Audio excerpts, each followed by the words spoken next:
ओहो, कौन आए हैं क्लास में, चैट्स में? देखो देखो, गुड इवनिंग लिख रहे हैं, गुड इवनिंग मैम लिख रहे हैं। कौन है ये सारे सपोले? Yes, good evening, good evening, good evening.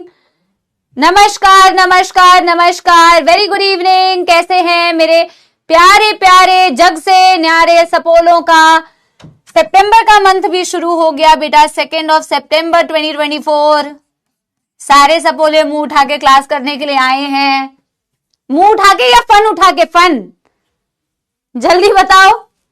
Very good evening बच्चों, आज है lecture number 3 of locomotion and movement. I am sure आप लोग बहुत अच्छी पढ़ाई कर रहे होंगे और आज हम शुरू करने जा रहे हैं बेटा लेक्चर नंबर 3। चलिए, यस, कह रहे हैं सारे सपोले आए हैं मैम। ओ गॉड, खांस रही हूं तो मेरा दिमाग फट जाएगा बेटा, ऐसा लग रहा है। चलिए, इसी बात के साथ में बेटा, आप जो मुंह उठा के पढ़ाई करने के लिए आए हैं या फन उठा के पढ़ाई करने के लिए आए हैं, तो बहुत ही फन के साथ में बहुत ही मजेदार कॉन्सेप्ट्स पढ़ने वाले हैं बेटा। हम सबसे पहले रिवीजन करेंगे, जो पिछली क्लास में हमने पढ़ा था उसको क्विकली रिवाइज करेंगे और आज हम कॉन्ट्रैक्टाइल प्रोटीन्स की बेटा डिस्कशन करेंगे। और मसल कॉन्ट्रैक्शन देखो आज कंप्लीट नहीं होगा, मसल कॉन्ट्रैक्शन की बेसिक बातें आज स्टार्ट होगी, कंप्लीट तो कल की क्लास में होगा स्लाइडिंग फिलामेंट थ्योरी, ठीक है ना। आज तो उसकी सिर्फ एक इंट्रोडक्शन टाइप हम आपको देंगे, ठीक है ना। तो मेरे प्यारे प्यारे जग से न्यारे सपोलों को, क्योंकि अब नजर आ रही हैं आपकी प्यारी प्यारी जग से न्यारी समाप्ति मैम, तो इसी बात के साथ में कुर्सियों की पेटी बांध ली जाए, क्योंकि हम करने वाले हैं बेटा क्विक रिवीजन, लास्ट क्लास का क्विक रिवीजन। तो प्यारे बच्चों, किताबें बंद कर लो, ठीक है ना, किताबें बंद कर लो, नोटबुक्स बंद कर लो, सारी चीजें बेटा बंद कर लो। दिमाग तो बेटा तुम्हारा ऑलरेडी बंद रहता है, उसको बस खोल लो, ठीक है ना। आंखें तुम्हारी लेक्चर के बीच में बंद हो जाती हैं बच्चों, उन आंखों को बंद मत करो। बाकी सब बेटा, उंगलियां जो टाइप कर रही हैं उसे भी बंद कर दो। और शुरू करते हैं एक बारी पिछली क्लास का क्विक रिवीजन, जहां हमने बेटा क्या पढ़ा था, जहां हमने सार्कोमियर के बारे में पढ़ा था, which was the functional unit of the muscle contraction. Muscle contraction की जो फंक्शनल यूनिट थी उसे हमने सार्कोमियर बोला था। And sarcomere is the distance between two successive Z line, दो सक्सेसिव जेड लाइन के बीच के डिस्टेंस को आपने सार्कोमियर बोला था। आपने ऐसे जेड लाइन्स बनाई थी मसल के अंदर। जब आप मायोफिलामेंट्स को देखते हैं तो वो मायोफिलामेंट्स या मायोफाइब्रिल्स पैरेलली अरेंज होती है एक दूसरे के ऊपर, और उनमें एक्टिन और मायोसिन प्रोटीन्स होते हैं जो हम आज पढ़ेंगे। उनके अरेंजमेंट कुछ इस तरीके से होती है कि आपको माइक्रोस्कोप में थिन और डार्क और लाइट बैंड नजर आते हैं। जैसे ये मैंने जेड लाइन्स बनाई है बेटा, which is the elastic fibre, जो आपके थिन फिलामेंट से अटैच्ड होता है, जो आपके थिन फिलामेंट से अटैच्ड होता है। ऐसे ही जैसे आप थिन फिलामेंट्स बना रहे हैं, वैसे ही यहाँ पे होते हैं आपके थिक मायोफिलामेंट्स। और यहीं पे आपने बेटा बाकी सारे कंसेप्ट्स को पढ़ा। आपने ऐसा पढ़ा कि दो सक्सेसिव जेड लाइन के बीच का जितना भी डिस्टेंस होता है उसे आप क्या बोलते हो बेटा? उसे आप बोलते हो सार्कोमियर। आप बोलते हो ऐसा एरिया जहां सिर्फ और सिर्फ थिन फिलामेंट आपको नजर आ रहा है, यानी ये, इसे बोलते हो आई बैंड, बट आधा आई इधर होता है, आधा आई इधर होता है, हाफ ऑफ आई बैंड। इसे आपने बोला बेटा I band, half of I band इधर, हाफ ऑफ आई बैंड उधर। ऐसा एरिया जो थिन फिलामेंट थोड़ा सा ओवरलैप करता है थिक फिलामेंट को ड्यूरिंग द रेस्ट, इसे बोला जाता है ओवरलैपिंग बैंड, ओ बैंड। और ऐसा पोर्शन जहां सिर्फ और सिर्फ थिक बैंड नजर आ रहा है उसे बोला जाता है एच जोन। एच जोन के सेंटर में से या फिर पूरे ए बैंड के सेंटर में से बोल सकते हो, एक बेटा फाइब्रस मेम्ब्रेन पास होती है, थिन फाइब्रस मेम्ब्रेन, इसे बोला जाता है बच्चों एम लाइन। ठीक है, आपने बोला O plus H plus O plus H plus O, ये बनाता है बेटा आपका कंप्लीट ए बैंड। ये जब मसल्स कॉन्ट्रैक्ट नहीं हो रही है तब आप ऐसा सा कुछ देख रहे हो, लेकिन जब मसल्स को कॉन्ट्रैक्ट होना होता है बेटा तो आपकी थिन फिलामेंट जो होती है वो स्लाइड करती है थिक फिलामेंट के ऊपर। आपकी थिक फिलामेंट बिल्कुल भी स्लाइड नहीं करती, आपकी थिन फिलामेंट हमेशा स्लाइड करती है टूवर्ड्स द सेंटर या थिक फिलामेंट के ऊपर। थिक कहीं पे भी मूव नहीं कर रहा, थिन मूव कर रही है, थिन स्लाइड कर रही है। जब ऐसी बेटा स्लाइडिंग होती है तो क्या होता है? वही होता है जो मंजूरे खुदा होता है बेटा। क्या होता है? मंजूरे खुदा कुछ नहीं होता है बेटा, यहाँ पे वही होता है जो बेटा मसल कॉन्ट्रैक्शन में होना होता है। क्या होता है बेटा? जब थिन फिलामेंट स्लाइड करती है तो आपकी आई बैंड का लेंथ छोटा हो जाएगा। क्यों? क्योंकि अगर ये अंदर की तरफ मूव कर गई तो वो वाला पोर्शन जहां आपको सिर्फ और सिर्फ थिन फिलामेंट नजर आ रहा है, वो पोर्शन अभी आपको कम नजर आएगा। तो बेटा आपकी आई बैंड का जो लेंथ होता है वो रिड्यूस हो जाता है, आपकी ओवरलैपिंग एरिया बढ़ जाती है, क्योंकि आप जब इसे अंदर मूव कराते हो तो आप ओवरलैपिंग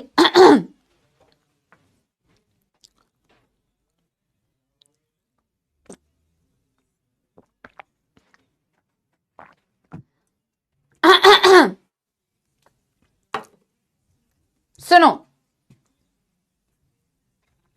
देखो, एक तो बेटा कोई बात अगर बोली जाती है तो उसको जिस प्रकार से आप लोग लेते हैं, आप लोग 16-17 साल के भी नहीं हुए हैं, ठीक है? तो ये जो बातें आप लोग लिख रहे हैं, आप क्यों लिख रहे हैं? जबरदस्ती, जबरदस्ती।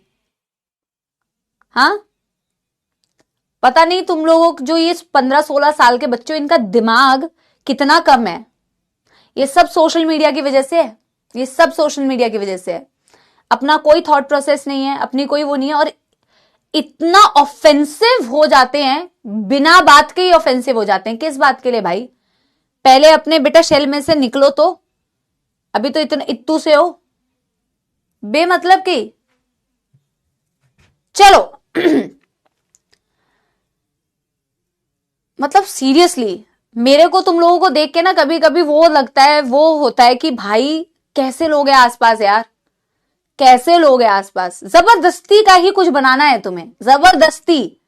हाँ, क्योंकि मैम ने कुछ बोल दिया तो नहीं। क्या जो लोग चैट्स नहीं देख रहे हैं बेटा, व्हाट हैपेंड, वो छोड़ दो भाई, तुम लोग सेफ स्पेस पे हो, तुम लोग छोड़ दो, ठीक है? जिन्होंने कमेंट्स नहीं देखे, बट इट्स ओके, मैं कमेंट्स देख रही हूं ना तो इसलिए बोल रही हूं। जिन्होंने नहीं देखा बहुत अच्छी बात है बेटा। जितना आपका दिमाग ना इन सारी चीजों से अनटच्ड रहेगा ना, जितना ज्यादा आप लोग ये फिजूल की चीजों पे अपना दिमाग नहीं लगाओगे ना बेटा, उतनी ही अच्छी सोच आपकी बिल्ट होगी बेटा। ये मतलब it is so sad to see कि 14, 15, 16, 17, 18 साल के जो बच्चे होते हैं ना, इनकी अपनी सोच नहीं बिल्ट हो पाती। इनकी सोच सिर्फ ना सोशल मीडिया पे चीजों को देख के बिल्ट होती है, अपनी तो कुछ है ही नहीं, अपना तो कोई पर्सपेक्टिव है ही नहीं। इसीलिए कोई भी बातों पे वो ऑफेंसिव हो जाते हैं। उनको लगता है कि हमारे को ऐसे कैसे बोल दिया, हमारे इसको ऐसे कैसे बोल दिया। अरे किसी को कुछ बोला ही नहीं है, आप जबरदस्ती खींच रहे हो, और मेरे 5 मिनट भी बर्बाद कर दिया आप लोगों ने। चलो इधर आओ, ठीक है? छोड़ो बेटा, इग्नोर, ठीक है? अभी हम क्या बोल रहे हैं बच्चों? इट्स ओके बेटा, इट्स ओके। मैम को बताइए कि मैम ने क्या बोला क्या नहीं बोला, इसलिए चिल, लेट्स नॉट। मैंने कितना अटेंशन दे दिया यार एक बात पे, आपने अटेंशन ले लिया, 3 मिनट का अटेंशन दे दिया, आप लोगों ने टाइम बर्बाद कर दिया। चलो इधर, ए बैंड है बेटा, ए बैंड के सेंटर में से जा रही है एम लाइन, पढ़ाई करो अब। ये थिक फिलामेंट है, ये थिन फिलामेंट है, ठीक है ना? और ये थिन फिलामेंट बेटा यहां पे अटैच्ड होती है जेड लाइन से। जब मसल कॉन्ट्रैक्ट करता है तो बेटा मसल कॉन्ट्रैक्शन के वक्त में आई बैंड की लेंथ रिड्यूस हो जाती है।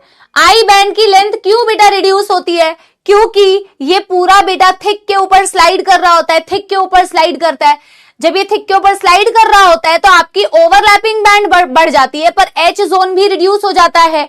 ओ बैंड की लेंथ क्या हो गई बेटा? इंक्रीज, बट एच जोन क्या हो गया? Decreases. But overall A band remain same, क्योंकि A is equal to O plus H plus O. तो एच कम हो रहा है पर ओ बढ़ रहा है, तो बैलेंस हो जा रहा है। Overall A band remain same during muscle contraction. Sarcomere छोटा हो जा रहा है, क्योंकि जब थिन फिलामेंट स्लाइड करते हैं, थिन फिलामेंट जेड लाइन से अटैच है, तो जेड लाइन भी पास पास आ जाती है। जेड लाइन पास पास आ जाएगी तो सार्कोमियर ऑल्सो बेटा shortens, sarcomere also shortens during muscle contraction. हमने सिर्फ यही वाली बातें पढ़ी थी बेटा कि मसल कॉन्ट्रैक्शन में सार्कोमियर कैसा कैसा दिखता है। मैंने लास्ट क्लास में भी तुम्हें बताया था कि जरूरी नहीं है कि जो थिन फिलामेंट्स होती हैं, मतलब जरूरी नहीं है क्या, ये तो हमने लाइन डायग्राम बनाया था ताकि तुम्हें समझने में आसानी हो, बट एक्चुअल में तो बेटा ये फिलामेंट्स ऐसी नहीं दिखती है ना। तो एक्चुअल में कैसी दिखती है, अब हम इस चीज को थोड़ा सा डिस्कस करेंगे कि ये मायोफिलामेंट्स, मायोफाइब्रिल्स एक्चुअल में कैसे दिखती है। तो हम स्ट्रक्चर ऑफ मायोफिलामेंट्स, ठीक है? यस एवरीवन, ठीक है ना? करें करें, हेडिंग डालोगे। एक्चुअल में ये कैसी दिखती है बेटा, अब हम इसकी शक्ल सूरत को एक्चुअल में बनाने वाले हैं। Structure of myofilaments, thin myofilament, thick myofilament, ठीक है ना, कि इनमें एक्टिन और मायोसिन प्रोटीन जो अभी तक हम बोलते हुए आ रहे हैं, अब हम एक्चुअल में पढ़ेंगे कि कैसा दिखता है। ओके, अब हम बनाएंगे थिन मायोफिलामेंट कैसा दिख रहा है, थिक मायोफिलामेंट कैसा दिख रहा है, तो let us discuss this one by one. Okay जी, बहुत शानदार बेटा, वेरी गुड। तो नंबर 1 हम स्टार्ट करेंगे थिन मायोफिलामेंट, जो हमने अभी तक लाइन डायग्राम में बनाया ना बेटा, अब उस लाइन डायग्राम का एक्चुअल मतलब डायग्राम कैसा दिखता है वो हम बनाएंगे, ठीक है। थिन मायोफिलामेंट, ठीक है ना। ओके, अब नहीं कोई लैंडस्केप में करने की जरूरत नहीं है बेटा, आप नॉर्मल बना सकते हैं। जब आप थिन मायोफिलामेंट की बात करें ना बेटा, तो ये 3 चीजों से मिलकर बना होता है, एक्टिन, ट्रोपोनिन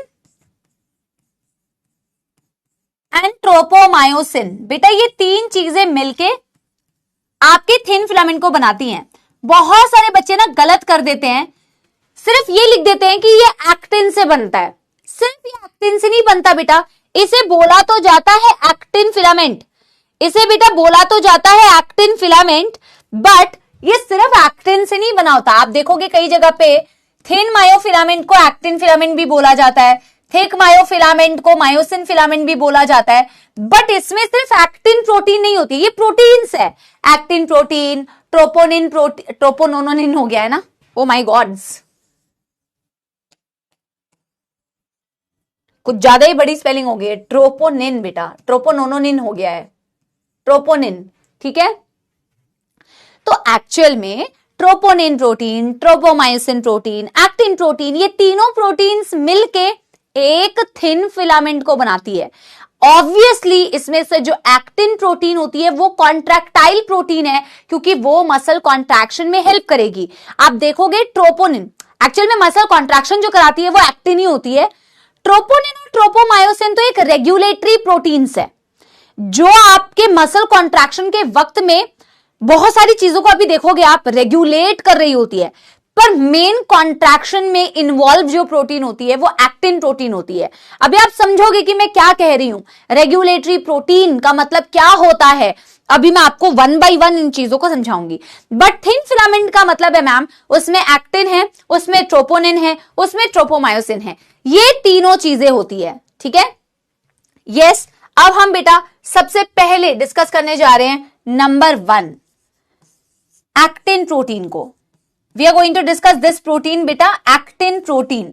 तो जब मैं एक्टिन प्रोटीन की बात कर रही हूं तो ये इसको कहा जाता है इट्स अ कॉन्ट्रैक्टाइल प्रोटीन, मतलब कि यही कॉन्ट्रैक्शन में इन्वॉल्व हो रहा है, इसीलिए कॉन्ट्रैक्टाइल प्रोटीन कहला रहा है, क्योंकि ये मसल कॉन्ट्रैक्शन में इन्वॉल्व है, इसीलिए ये कॉन्ट्रैक्टाइल प्रोटीन है। अब आप जब इसे देखोगे ना बेटा, एक एक्टिन ऐसा है, एक्चुअल में इसे बोला जाता है, इस डॉट को बनाना है बेटा सारी चीजों को, इसे बोला जाता है जी एक्टिन।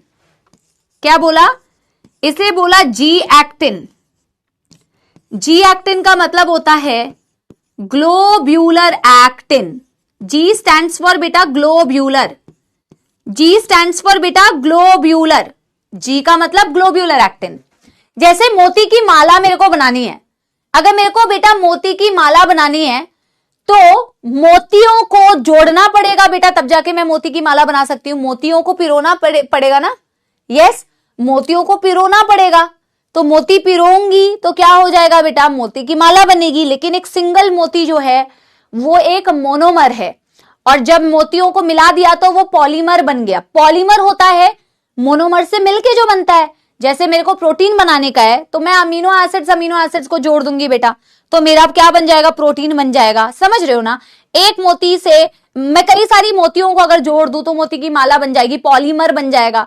आप इस जी एक्टिन को समझो कि एक सिंगल मोती है, एक सिंगल मोती है, ग्लोब्यूलर एक्टिन है। जब मैं इसे पॉलीमराइज करूंगी तो बेटा क्या बनेगा, एक्चुअल में बनेगा एफ एक्टिन, फिलामेंटस एक्टिन। इसको मैं अभी बनाती हूं, देखो मैं थोड़ा एक बनाने के लिए एक वो नहीं होता, क्या बोलते हैं, एक ड्राफ्ट बना लेती हूं, इसके ऊपर मुझे बनाना है एक्चुअल वाला, रियल वाला। अब देखो इसके ऊपर मैं कैसे, ये मैंने एक ना ट्रैक करने के लिए अपने लिए बना लिया। अब ये मैं बना रही हूं फिलामेंटस, कई सारे जी एक्टिन पॉलीमराइज कर गए तो ये बन गया बेटा जी, इसे बोला filamentous actin, F actin.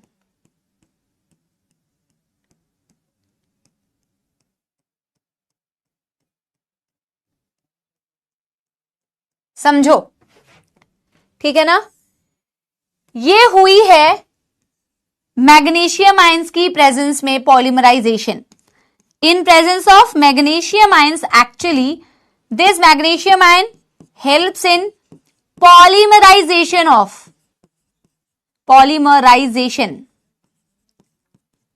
Of G actin. Globular actin को अगर आपको फिलामेंटस एक्टिन में कन्वर्ट करना है, दिस इज एफ एक्टिन बच्चों। एफ एक्टिन का मतलब होता है बेटा जी फिलामेंटस एक्टिन। क्या मतलब होता है बेटा? Filamentous actin. क्या मतलब है? Filamentous actin, F actin. इसको करने के लिए बेटा किसकी जरूरत पड़ती है?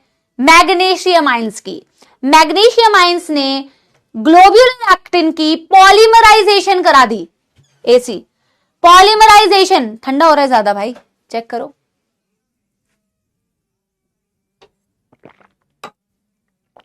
क्या ये समझ में आया? क्या मेरे प्यारे प्यारे सपोलो को ये समझ में आया? यस। जी एक्टिन कन्वर्ट हो गया फिलामेंटस एक्टिन में। ये तो अभी एक ही कंपोनेंट बना बेटा तुम्हारे, यस, ये तो बेटा तुम्हारा एक ही कंपोनेंट बना तुम्हारे थिन मायोफिलामेंट का। अब तुम्हें थिन मायोफिलामेंट को पूरा बनाना है तो इसमें ट्रोपोनिन को भी बनाना पड़ेगा और ट्रोपोमायोसिन को भी बनाना पड़ेगा, ठीक है ना। तो अभी हम उसको भी बनाएंगे, अभी हम उसको भी बनाएंगे। यस सपोलो, और बना भी लिया आप लोगों ने। कैसे बनाई मैम? अरे भाई तुम तो बेटा सपोले ही रह जाओगे भाई। मेडिकल कॉलेज में मैम तुम्हारा बेटा, मेडिकल कॉलेज में थोड़ी पढ़ाएंगी मैम। वहां पे ऐसे पूछोगे ना सवाल तो तुम्हें क्लास से निकाल देंगे। कैसे बनाएं? कहेंगे तुम कहां से आए हो ये बताओ। ऐसे बना लेते यार, ऐसे बना लो। तुम्हें इतना पेंटिंग करने की जरूरत नहीं है, लेकिन तुम ऐसे तो बना ही सकते हो, 2 मिनट का काम है। ऐसे बना लो, और नहीं तो स्केच पेन होगा तो स्केच पेन से बना लो। अब तुम्हारी प्यारी प्यारी जग से नहीं आ रही मैम, मेडिकल कॉलेज में थोड़ी जाएंगे। पर ऐसे सवाल पूछोगे तो मेडिकल कॉलेज में जाओगे कैसे ये बताओ, यही तो डाउट है। हाँ डन, ठीक है। डैश क्यों लगाया भाई? ये दिखाने के लिए कि जी वर्ड कहां से आया, ग्लोब्यूलर, ग्लोब्यूलर से आया, इसीलिए तो बताया है ना। अब मेरे प्यारे सपोलो, हम ना ट्रोपोनिन और ट्रोपोमायोसिन को एक साथ बना के समझते हैं। देखो नंबर 2 कंपोनेंट क्या है? नंबर 2 कंपोनेंट है ट्रोपोनिन और ट्रोपोमायोसिन। इसको हम साथ बनाते हैं, ट्रोपोनिन एंड ट्रोपोमायोसिन। इनको ना बेटा बोला जाता है रेगुलेटरी प्रोटीन्स। अब मैं आपको अच्छा एक चीज तो छूट गई, एक चीज तो छूट गई, बट उसके लिए अलग से पेज लेने की जरूरत नहीं है, उसको यहीं पे दिखा सकते हैं। देखो एक चीज छूट गई है पर वो यहीं पे हम लिख सकते हैं। बेटा जब मसल कॉन्ट्रैक्ट करता है ना तो एक्टिन और मायोसिन आपस में इंटरैक्ट करते हैं। इंटरैक्ट करने का मतलब आपस में एक दूसरे से बाइंड करते हैं। तो आप एक्टिन और मायोसिन, मायोसिन जो अभी थिन फिलामेंट में है, ठीक है ना, जब मसल कॉन्ट्रैक्ट होगा, एक्टिन और मायोसिन में जब इंटरैक्शन होता है तो आपको नहीं लगता कि अगर एक्टिन मायोसिन से जुड़ेगा तो एक्टिन के ऊपर मायोसिन के लिए बाइंडिंग साइट्स होनी चाहिए, और सिमिलरली अगर मायोसिन एक्टिन से जुड़ेगा तो मायोसिन के ऊपर भी एक्टिन के लिए बाइंडिंग साइट्स होनी चाहिए। यार आपको मैं पढ़ा रही हूं तो आपके मन में मेरे प्रति एक्सेप्टेंस होनी चाहिए, और मैं आपको पढ़ा रही हूं तो आपके लिए भी मेरे मन में एक्सेप्टेंस होनी चाहिए। तभी तो बेटा क्या होगा, मस्त पढ़ाई होगी। अब स्पैमर्स की बात अलग है बेटा, वो चाहे ना चाहे, देखो you can love me, you can hate me, but you can't ignore me, all the spammers, yes everybody, समझ गए। तो दोनों के पास एक दूसरे के लिए रिसेप्टर्स नहीं होंगे, बाइंडिंग साइट्स नहीं होंगी, तब तक बेटा वो बाइंड कैसे करेंगे? यानी कि अगर एक्टिन मायोसिन से जुड़ रहा है, जो मैं आपको मायोसिन क्या होता है पढ़ाऊंगी, तो डेफिनेटली एक्टिन के ऊपर मायोसिन के लिए बाइंडिंग साइट्स है और मायोसिन के ऊपर भी एक्टिन के लिए बेटा बाइंडिंग साइट्स है, तभी तो बेटा दोनों के बीच में इंटरैक्शन हो रहा है। क्या कहते हो? Yes everyone. तो वो चीज मैं यहां पे बताना भूल गई, अब सारे में मत बनाना, बट जैसे मैं ऐसे दिखाना चाह रही हूं कि यार आपके एक्टिन के ऊपर जो ये मैं पिंक कलर से बेटा बना रही हूं ना, ऐसे समझो कि ये वो साइट्स हैं जिनसे मायोसिन जुड़ सकता है। ये एक्टिन के ऊपर बेटा वो साइट्स हैं जिनसे मायोसिन जुड़ सकता है, इन्हें एक्टिव साइट्स ऑन एक्टिन बोलते हैं। तो सब में अब बनाने की जरूरत नहीं है, इतना तो बेटा तुम्हें टाइम वेस्ट नहीं करना, पर ऐसे लिख लो इसके बारे में कि दीज आर एक्टिव साइट्स, इन्हें एक्टिव साइट्स बोल दिया मैंने, on actin that binds to myosin, that binds to myosin, that binds to myosin. ठीक है, कोई दुखदर समस्या तो नहीं? ये वाली एक लाइन छूट गई थी क्योंकि इंपॉर्टेंट है, ये इंपॉर्टेंट है। ठीक है,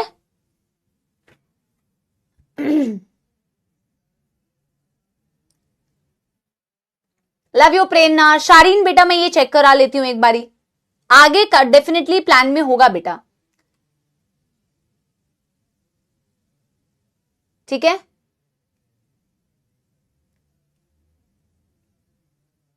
धन्यवाद कुशाग्रा, सारे बच्चे बेटा बहुत बहुत बढ़िया। अब देखो, अब हम क्या करते हैं?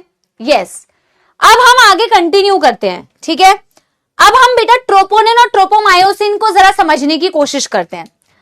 क्यों बाइंड करता है? नलायक मसल कॉन्ट्रैक्शन के लिए, वरना मसल कॉन्ट्रैक्ट कैसे करेगी? अब बेटा मैं इस डायग्राम को जो हमने पीछे बनाया उसको एक और बार बनाने जा रही हूं, पर मैम ऐसा क्यों कर रहे हो? क्योंकि मेरे को अभी आपको ट्रोपोनिन और ट्रोपोमायोसिन भी तो दिखाना है ना। तो ट्रोपोनिन ट्रोपोमायोसिन को, अरे भाई ये क्या हो गया? ट्रोपोनिन और ट्रोपोमायोसिन दिखाना है ना, ट्रोपोनिन और ट्रोपोमायोसिन कैसे थिन फिलामेंट में प्रेजेंट होते हैं, तो उसको दिखाने के लिए उस वाले डायग्राम को वापस से बना रही हूं ऐसे।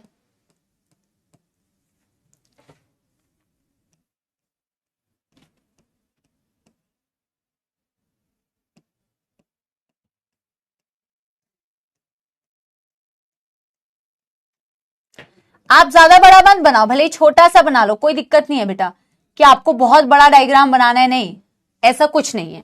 ये तो आपने बना ही लिया था ना बेटा, फिलामेंटस एक्टिन, ये तो आपने फिलामेंटस एक्टिन यस बनाया था। अब आपको ट्रोपोनिन और ट्रोपोमायोसिन दिखाना है। अब समझिए,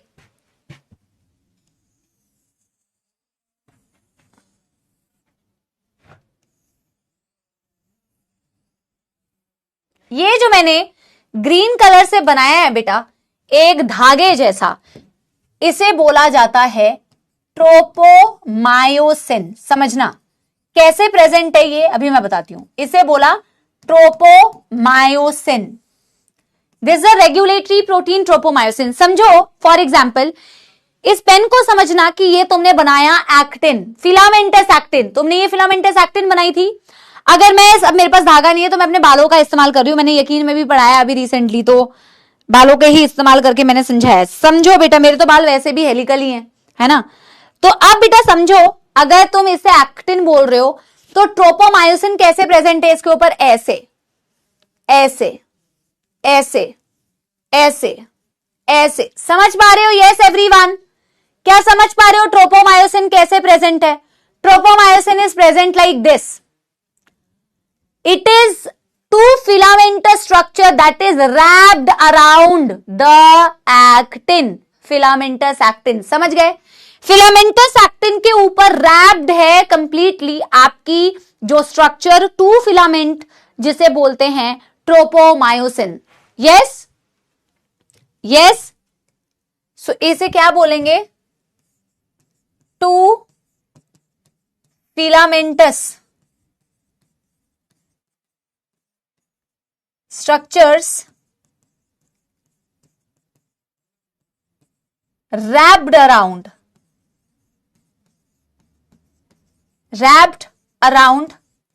F actin. No problem, okay जी, यस, समझ गए। और ट्रोपोनिन, ट्रोपोनिन कहां है?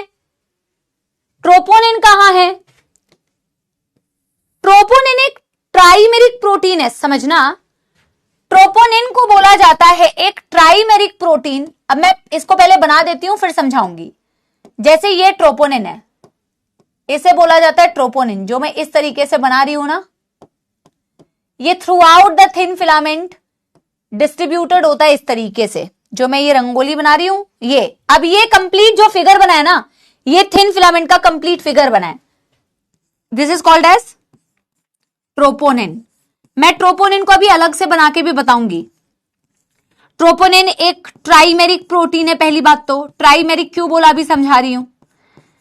It's a trimeric protein which is distributed at which is distributed at regular intervals, distributed at regular intervals, regular intervals along the thin filament very important point. चलो वो तो मैं इसको अलग से पढ़ाऊंगी, तो मैं आपको अभी समझाऊंगी, ठीक है। मैंने ट्रोपोनिन के बारे में लिखा है कि ये एक ट्राइमेरिक प्रोटीन है जो कि पूरे थिन फिलामेंट में डिस्ट्रीब्यूटेड होता है एट रेगुलर इंटरवल्स। क्या कर रहा होता है अभी मैं आपको समझाती हूं बेटा। व्हाट एग्जैक्टली इट डज मैं भी आपको समझाती हूं, ठीक है ना। ट्रोपोनिन और ट्रोपोमायोसिन बेटा ये इंश्योर करते हैं कि जब मसल कॉन्ट्रैक्ट नहीं कर रहा तब एक्टिन की एक्टिव साइट्स एक्सपोज ना हो। आप मुझे एक बात बताइए, क्या हर वक्त मसल कॉन्ट्रैक्ट कर रहा है आपका? नहीं ना। जब हर वक्त मसल कॉन्ट्रैक्ट नहीं कर रहा है बेटा, जब तुम सो रहे होते हो, वैसे तो बेटा हमारा दिमाग तो ऑल टाइम चलता है, तो तुम अपने से तो नहीं रिलेट कर पाओगे। इंसान का दिमाग एक ऐसी चीज है जो सोते हुए भी बेटा चलता रहता है, शांति नहीं हो पाता है ना यार। जब तुम्हें मसल को कॉन्ट्रैक्ट करना है तभी तुम्हें एक्टिन की एक्टिव साइट्स एक्सपोज्ड चाहिए, खुली चाहिए, जिससे मायोसिन आके जुड़ जाए। जब मसल कॉन्ट्रैक्ट कर ही नहीं रहा है उस वक्त में तुम्हें चाहिए क्या कि एक्टिन की एक्टिव साइट एक्सपोज्ड हो। उस वक्त में तो तुम्हें चाहिए कि भैया वो कवर्ड रहे। ऑल टाइम तुम्हें उसे ओपन थोड़ी रखना है, ऑल टाइम तुम्हें उसे एक्सपोज्ड थोड़ी रखना है। जब मसल कॉन्ट्रैक्ट नहीं कर रही होती ना बेटा, तो एक्चुअल में ये दोनों मिलके ये इंश्योर करते हैं कि एक्टिन की एक्टिव साइट एक्सपोज्ड ना हो। लेकिन मेन रोल इसका होता है एज पर एनसीईआरटी। एनसीईआरटी ने इसके बारे में मेनली कहा हुआ है कि भाई ये चीज को इंश्योर करता है, गारंटी लेता है कि जब मसल कॉन्ट्रैक्ट नहीं कर रही तो उस वक्त में एक्टिन की एक्टिव साइट्स एक्सपोज्ड ना रहे, वो कवर्ड रहे, वो बंद रहे। वो कैसे बंद रहती है ये मैं अभी आपको बताती हूं। वो कैसे बंद रहती है वो मैं अभी आपको बताती हूं, ठीक है। तो मैं ट्रोपोनिन को भी डिटेल में डिस्कस करने वाली हूं। मैं अभी ट्रोपोनिन को डिटेल में डिस्कस करने वाली हूं। इसी के आगे, इसी के कंटिन्यूएशन में बनाना है। ये बन गया तो मुझे एक थम्स अप दे दो। 2 फिलामेंट्स मतलब 2 फिलामेंट्स आपको दिख रहे हैं ना। आपको 2 एफ एक्टिन भी तो नजर आ रहे हैं, तो उसके अराउंड आपको 2 ट्रोपोमायोसिन भी नजर आएंगे।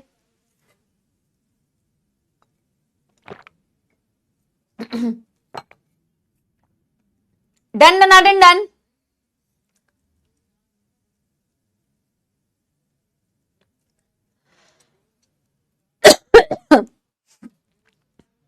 डन।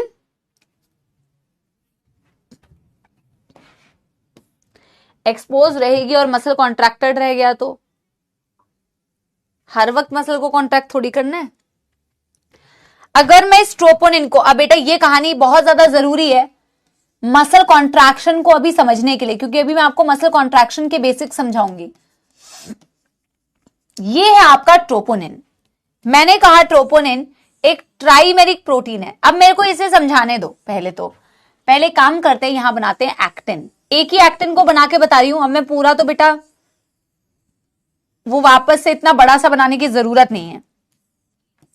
जैसे ये एक्टिन था ना, एक्टिन के ऊपर ये एक्टिव साइट्स होती है, जिसको एक्टिव साइट्स बोल रहे थे, जिससे मायोसिन जुड़ेगा। लेकिन मुझे इसे ऑल टाइम ओपन नहीं रखना है, क्योंकि ऑल टाइम मसल कॉन्ट्रैक्ट कर ही नहीं रही है, तो ये मोस्टली तो आप देखोगे ट्रोपोनिन से कवर्ड रहता है। अभी कैसे कवर्ड रहता है, इसी का कहानी अब हम समझने जा रहे हैं। समझो कि मैंने इसे क्या बोला, एक्टिन के ऊपर की एक्टिव साइट्स। अब बेटा समझते जाओ, ये आपने बनाया था ट्रोपोमायोसिन और ऐसे आपने बनाया था एक ट्राइमेरिक प्रोटीन।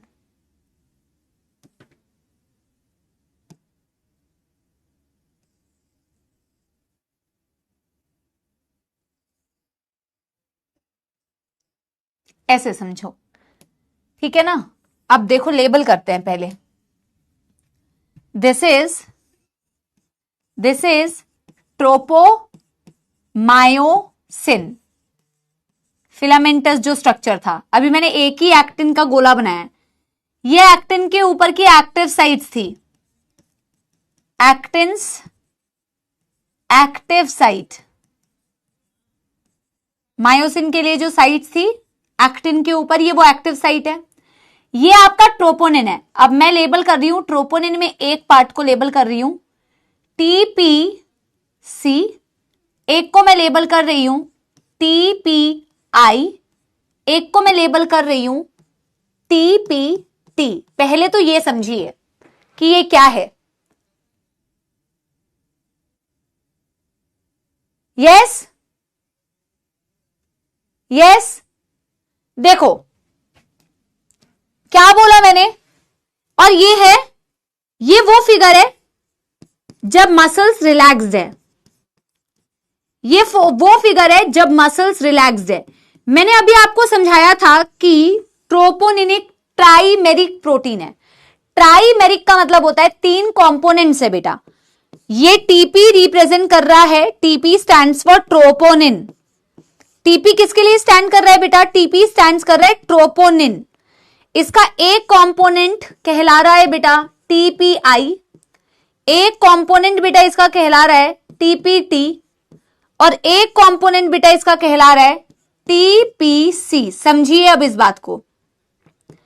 ट्राइमेरिक क्योंकि इसके 3 कंपोनेंट्स हो गए, ट्राइमेरिक क्योंकि बेटा इसके 3 कंपोनेंट्स हो गए, है ना। आई स्टैंड्स फॉर, यहां जो आई है ना, आई stands for inhibitory troponin. I stands for inhibitory troponin. क्या मतलब है इसका, एक्चुअल में बेटा ये इनहिबिटरी ट्रोपोनिन, ट्रोपोनिन का वो कंपोनेंट है जो एक्चुअल में एक्टिन के ऊपर की एक्टिव साइट्स को ब्लॉक करके रखता है। जो एक्टिन के ऊपर एक्टिव साइट्स है ना, जिसको अभी खोलना नहीं है, उस एक्टिव साइट्स के ऊपर बैठा हुआ होता है ट्रोपोनिन का जो कंपोनेंट, जो हिस्सा, उसे बोला जाता है इनहिबिटरी ट्रोपोनिन। इसीलिए इसका नाम है इनहिबिटरी ट्रोपोनिन, इसीलिए इसका नाम है inhibitory troponin, because it closes the active site, because it closes the active site. Got my point. इसीलिए तो इसको इनहिबिटरी बोला। और एनसीईआरटी ने बहुत क्लियरली दिया हुआ है that troponin actually mask the active sites on actin. ये बहुत क्लियरली दिया हुआ है। आई वाले का मतलब समझ में आया ना, इनहिबिटरी ट्रोपोनिन, और इसको तो मैं स्टार मार्क कर रही हूं। Mask the active sites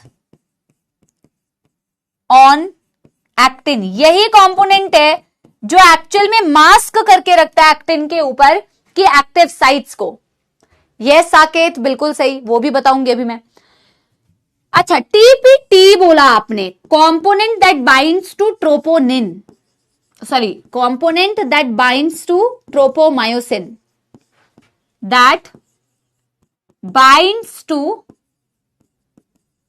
tropomyosin. Tropomyosin से जो बाइंड करता है, भाई ट्रोपोमायोसिन क्या थी, ट्रोपोमायोसिन ऐसे ऐसे करके रैप्ड थी, तो जगह जगह पे उसके साथ एसोसिएटेड ये एक क्लिप की तरह है, मान लो एक क्लिप की तरह है, जगह जगह पे ट्रोपोनिन भी तो अटैच्ड है ना, तो ट्रोपोनिन और ट्रोपोमायोसिन के अटैचमेंट पॉइंट को बोला जाता है टीपीटी। तो ट्रोपोनिन का वो कंपोनेंट जो एक्चुअल में ट्रोपोमायोसिन से जुड़ा हुआ है, जो एक्चुअल में ट्रोपोमायोसिन को पकड़ के रखा है, वो कंपोनेंट ट्रोपोनिन का है ट्रोपोनिन टी, इसलिए इसका नाम भी है TPT, because it is the component that actually interacts with the tropomyosin. जो ट्रोपोमायोसिन से जुड़ा ट्रोपोनिन का कंपोनेंट होगा उसे आप टीपीटी बोलोगे। जैसा नाम वैसा काम। अब एक कंपोनेंट का नाम है टीपीसी। सी कंपोनेंट क्या होता है मैम? जब मसल कॉन्ट्रैक्ट करती है, मैंने पिछले क्लास में भी शायद आपको बताया था, मसल कॉन्ट्रैक्शन में 2 आयंस का नाम आता है। एक आयन का नाम आता है बेटा मैग्नीशियम आयंस, जिसने तुम्हारी वो पॉलीमराइजेशन करी है जो अभी अभी तुमने पढ़ा। और एक कंपोनेंट होता है बेटा तुम्हारे कैल्शियम आयन। जो कैल्शियम आयंस होते हैं ना, वो कैसे मसल कॉन्ट्रैक्शन में हेल्प करते हैं? वो जाके बाइंड करते हैं टीपीसी से। कैल्शियम आयन मसल कॉन्ट्रैक्शन में बहुत ज्यादा जरूरी है। देखो, जब तक तो मसल रेस्ट में है तब तक तो कोई लोड नहीं है, लेकिन जब मसल को कॉन्ट्रैक्ट करना होता है ना, तब आपको ये नहीं चाहिए कि ये बैठा हुआ हो इसके ऊपर। जब मसल को कॉन्ट्रैक्ट करना है तब तुम चाहते हो कि एक्टिव साइट्स एक्सपोज्ड हो जाए। अगर उस वक्त में भी ट्रोपोनिन उसको पकड़ के बैठा रहेगा तो फिर तुम कैसे मसल कॉन्ट्रैक्शन करोगे? उसमें इस टीपीसी का रोल होता है। कैसे? अभी आप समझोगे। Binds to calcium during contraction.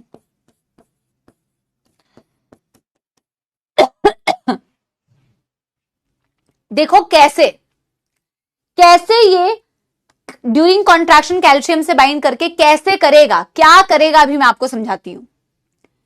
मैं इसको वापस से एक बारी आप लोगों के लिए रिपीट कर देती हूं, फिर मैं आगे बढ़ूंगी। ठीक है? मैंने बोला ट्रोपोनिन के ना मैम 3 कंपोनेंट्स होते हैं, इसीलिए ये एक ट्राइमेरिक प्रोटीन कहलाता है। एक कंपोनेंट टीपीटी, एक कंपोनेंट टीपीसी, एक कंपोनेंट टीपीआई। जैसा इसका नाम वैसा उसका काम। टीपीआई कंपोनेंट जो होता है ट्रोपोनिन का, ये एक्चुअल में वो कंपोनेंट होता है जो एक्टिन के एक्टिव साइट्स के ऊपर पैर जमाए बैठा हुआ है, जिससे कि उसकी एक्टिव साइट्स ब्लॉक रहे when muscles are not contracting. TPT वो कंपोनेंट होता है ट्रोपोनिन का जो ट्रोपोमायोसिन से इंटरैक्ट करता है, और टीपीसी वो कंपोनेंट होता है जो मसल कॉन्ट्रैक्शन में जैसे ही कैल्शियम आयन अवेलेबल होती है, जो मैं अभी आपको पढ़ाऊंगी, जैसे ही मसल कॉन्ट्रैक्शन के लिए कैल्शियम आयन अवेलेबल होती है ना बेटा, तो कैल्शियम आयंस जाके बाइंड करती है इस टीपीसी से। और फिर क्या होगा वो तो मैं अभी बताऊंगी बेटा। जैसे ही टीपीसी से कैल्शियम बाइंड करती है तो क्या होगा वो तो मैं अभी आपको बताऊंगी। ये मैंने आपको तीनों कंपोनेंट्स के फंक्शन बता दिए, ठीक है ना। अब देखो हो क्या रहा है, जैसे मसल कॉन्ट्रैक्शन की इंफॉर्मेशन आती है कैल्शियम आयन इंक्रीज हो जाते हैं। अभी आपको पहले मैं यहां पे लिखती हूं, व्हेन इंफॉर्मेशन ऑफ या for when information for muscle contraction, कहां से इंफॉर्मेशन आती है? नर्वस सिस्टम से, पढ़ेंगे अभी। when information of for muscle contraction arrives, increase in calcium level binds to TPC। अब क्या होगा? मैं ये वाला पूरा बेटा फिनोमिना तो तुम्हें पढ़ाऊंगी कि जब मसल कॉन्ट्रैक्शन की इंफॉर्मेशन आती है तो इंफॉर्मेशन आने से कैसे कैल्शियम आयंस बढ़ रहे हैं, ये तो मैं आपको समझाऊंगी पूरा कॉन्सेप्ट। वैसे तुम लोग को मैंने बताया था एक स्टोर हाउस होता है कैल्शियम का, सार्कोप्लाज्मिक रेटिकुलम। उसी सार्कोप्लाज्मिक रेटिकुलम से कैल्शियम आयन रिलीज होना चालू हो जाते हैं, ठीक है ना। जैसे ही मसल कॉन्ट्रैक्शन की इंफॉर्मेशन आती है ना बेटा, तो आपके कैल्शियम आयंस इंक्रीज होने लगते हैं, लेवल ऑफ कैल्शियम आयन। और ये कैल्शियम आयंस जाके बेटा किससे बाइंड करते हैं? टीपीसी से बाइंड करते हैं, ट्रोपोनिन सी से, जिसका नाम ही है टीपीसी, वो कैल्शियम से बाइंड करेगा। कैसे कैल्शियम आयन आया वो सारी कहानी मैं आपको बताऊंगी, पर इस कैल्शियम के बाइंडिंग से क्या होगा वो है सबसे इंपॉर्टेंट कॉन्सेप्ट यहां पे। जैसे ही कैल्शियम आयन अवेलेबल होता है बेटा, अब देखो क्या होता है। ये तुम्हारा एक्टिन था ना, और ये तुम्हारे एक्टिन के ऊपर की बेटा एक्टिव साइट थी जो अभी तक छुपी हुई थी, बट अब तो मसल कॉन्ट्रैक्शन की इंफॉर्मेशन आ चुकी है मैम। अब तो वो इंफॉर्मेशन आ चुकी है जिसका मुझे था इंतजार, मसल कॉन्ट्रैक्शन की इंफॉर्मेशन। जैसे ये इंफॉर्मेशन आती है, अब क्या होगा बच्चों, अब देखो क्या होगा। ये और ये देखो एक बारी,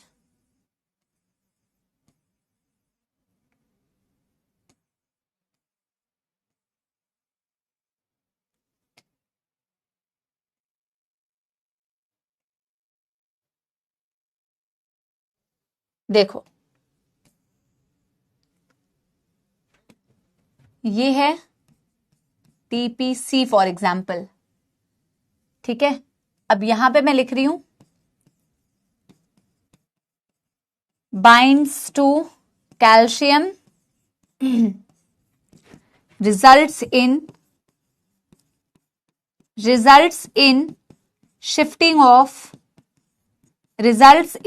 shifting of entire troponin along with tropomyosin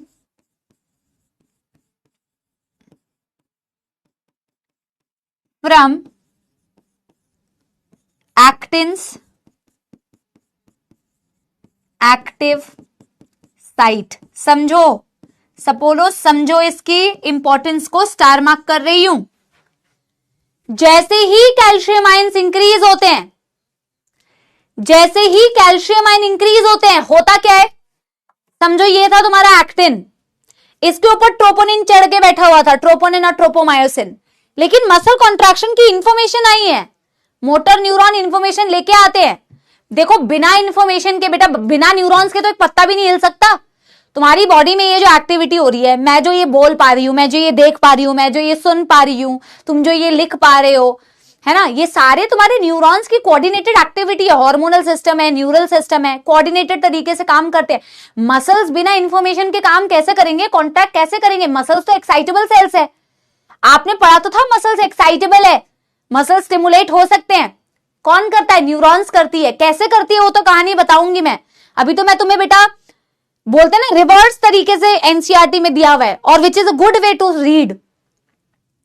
muscle की कॉन्ट्रैक्शन की जैसी इंफॉर्मेशन आती है ना बेटा, समहाउ आप देखोगे कैल्शियम आयंस इंक्रीज होते हैं, सार्कोप्लाज्मिक रेटिकुलम से एक्चुअल में कैल्शियम बाहर आते हैं। ये कैल्शियम आयंस जाके टीपीसी से जुड़ जाते हैं। ये एक तरीके से इंफॉर्मेशन दे रहे हैं।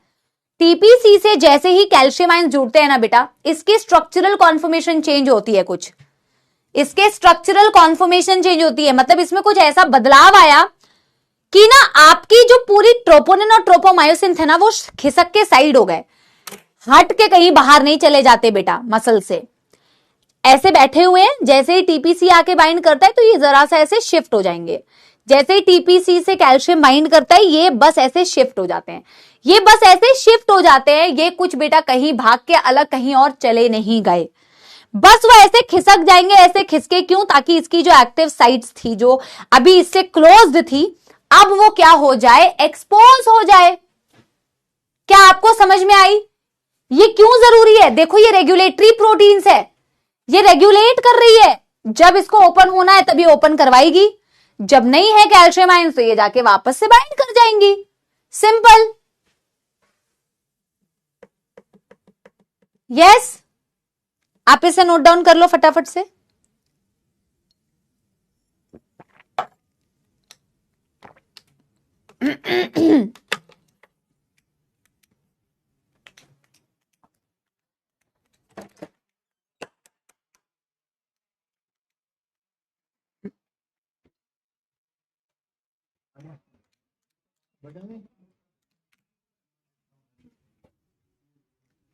Done done done everybody.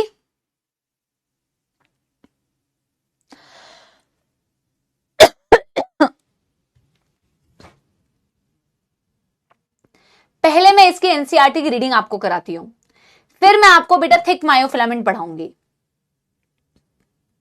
ठीक है, सारे बच्चों का डन हो गया? पहले मैं एनसीईआरटी से इसे रीड कराती हूं, ठीक है?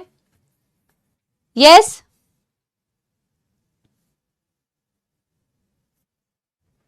चलिए चलिए, स्ट्रक्चर ऑफ कॉन्ट्रैक्टाइल प्रोटीन्स, यानी कि हम एक्टिन और मायोसिन प्रोटीन के बारे में पढ़ेंगे और फिलामेंट्स के बारे में पढ़ेंगे।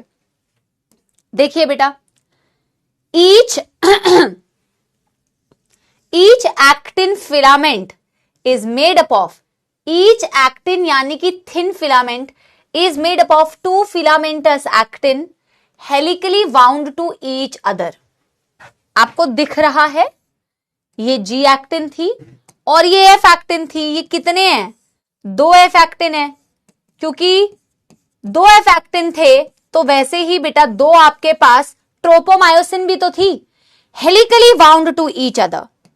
ठीक है, हेलिकली बनाया हुआ है, आपने बिल्कुल हेलिकली बनाया हुआ है इस तरीके से। Each F actin is a polymer of monomeric globular actin G actin. ठीक है, नॉट डन, चलो कर लो, पहले ये कर लो, चलो कर लो कर लो कर लो। श्रेया बेटा थोड़ा सा ज्यादा फोकस करने की जरूरत है फिर तो, है ना बेटा, और थोड़ा सा ज्यादा फोकस करके सुन, क्योंकि 2-3 बार रिपीट हुआ है बेटा।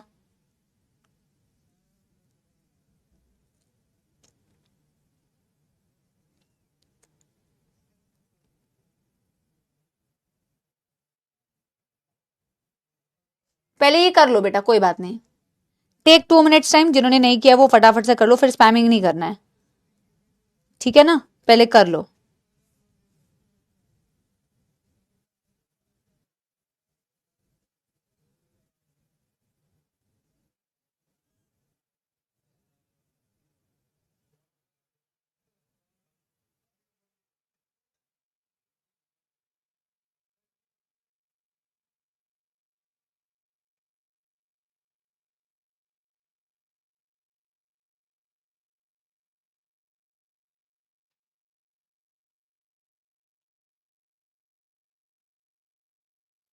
डन हो गया अब सारे बच्चों का? अब पढ़ाऊं? थैंक यू भैया, वहीं पे रख दीजिए भैया। डन, चलो चलो, थोड़ा हाथ भी जल्दी चलाया करो बेटा, है ना। बोला कि each actin filament is made up of बेटा पॉलीमराइज्ड ग्लोब्यूलर एक्टिन। एक जी एक्टिन था, वो पॉलीमराइज कर गया, मोती की माला बन गई। 2 ऐसी मोती की माला है बेटा जो हेलिकली बाउंड है, helically bound to each other. इसे क्या बोला बेटा आपने? F actin. 2 filament of another protein called tropomyosin also run close to the filamentous actin throughout the length। बोला 2 फिलामेंट्स है एक और प्रोटीन के जो बिल्कुल क्लोज रन कर रहे हैं, बिल्कुल उसकी लेंथ के अलोंग। अगर वो हेलिकल है तो ये भी हेलिकल है, क्योंकि उसी के पूरे लेंथ के अलोंग ये भी रन कर रहे हैं। और इसे आपने बोला बेटा ट्रोपोमायोसिन। इसे आपने क्या बोला बेटा? ट्रोपोमायोसिन, है ना। फिर बोला troponin is distributed at regular intervals on the tropomyosin and in resting state अ सब unit of troponin mask the active binding sites for myosin on actin filament. देखो इतनी छोटी सी पैराग्राफ का इतना तगड़ा मतलब। बोला ट्रोपोनिन भी मैम रेगुलर इंटरवल्स पर डिस्ट्रीब्यूटेड होता है अलोंग द ट्रोपोमायोसिन, और उसका एक सब यूनिट है, यानी कि उसका एक कंपोनेंट है जो आपके एक्टिन के ऊपर मायोसिन की जो बाइंडिंग साइट्स होती है उसको मास्क करके रखता है ड्यूरिंग द रेस्टिंग स्टेट। आपका काम क्या है एनसीईआरटी में इसे लिखने का कि इस कंपोनेंट को बोला जाता है टीपीआई। आपका यह भी फर्ज है कि आप यहां पे लिख लो टी भी होता है, टीपीसी भी होता है, और फिर इसके फंक्शंस यहां पे लिख लो ताकि जब आप एनसीईआरटी को रीड करो तो एक बारी में आप पूरे ट्रोपोनिन को रीड कर सको, राइट। इतना छोटा सा बोलते हैं ना, छोटा पैकेट बड़ा धमाका। Yes, done done done everyone, एक थम्स अप दे दो। अब बात करने जा रहे हैं मायोसिन फिलामेंट या थिक मायोफिलामेंट की। अगेन ये भी पॉलीमराइज्ड प्रोटीन से बना होता है, भी मैं आपको समझाती हूं। थिक मायोफिलामेंट जो हम सेंटर में ऑलरेडी नोट, वेरी गुड बेटा, very good, because that's the way to read NCERT. आप लोग बस सीरीज ढूंढते हैं कि एक सीरीज मिल जाए, आपको तो क्लास में ही बेटा NCERT line by line read कराई जाती है, आप फिर भी सीरीज ढूंढते हैं एक एनसीईआरटी फलाना ढिमकाना। मैं तो कहती हूँ एक ऐसा बच्चा जो क्लास में रेगुलर पढ़ रहा है उसको कैसे इतनी सारी चीजों की डिमांड होती है। आप क्लास में सब कुछ कर रहे हो, सिर्फ एक चीज नहीं कर रहे हो, वो है पढ़ाई और मेहनत। मेरे ख्याल में आप पढ़ाई और मेहनत नहीं कर रहे हो तो फिर आप बेटा चीजें ढूंढते रह जाओगे। मुझे ये भी दे दो, आप खुद क्लास में रीड कर रहे हो यार एनसीईआरटी। मुझे बताओ बेटा कितनी गलत बात है।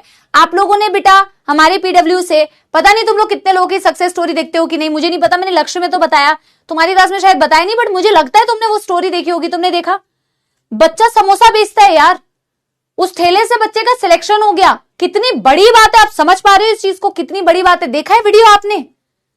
हाँ,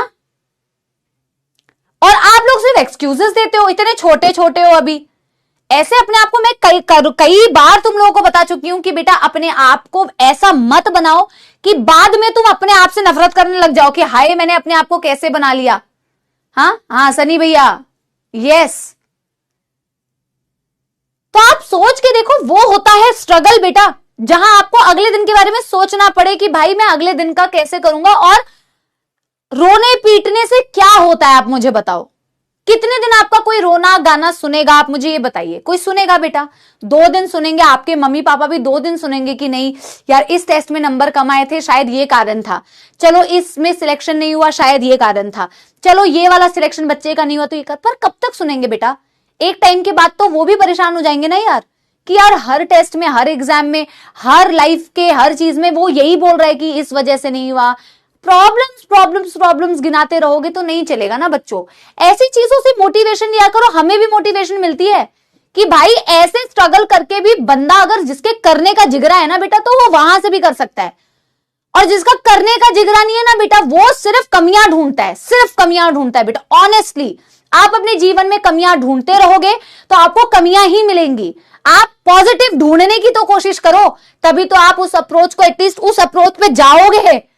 आप कमियां ढूंढोगे तो भाई मैं अपनी जिंदगी में हजारों कमियां निकाल दूंगी बेटा, उसकी तो गिनती नहीं है।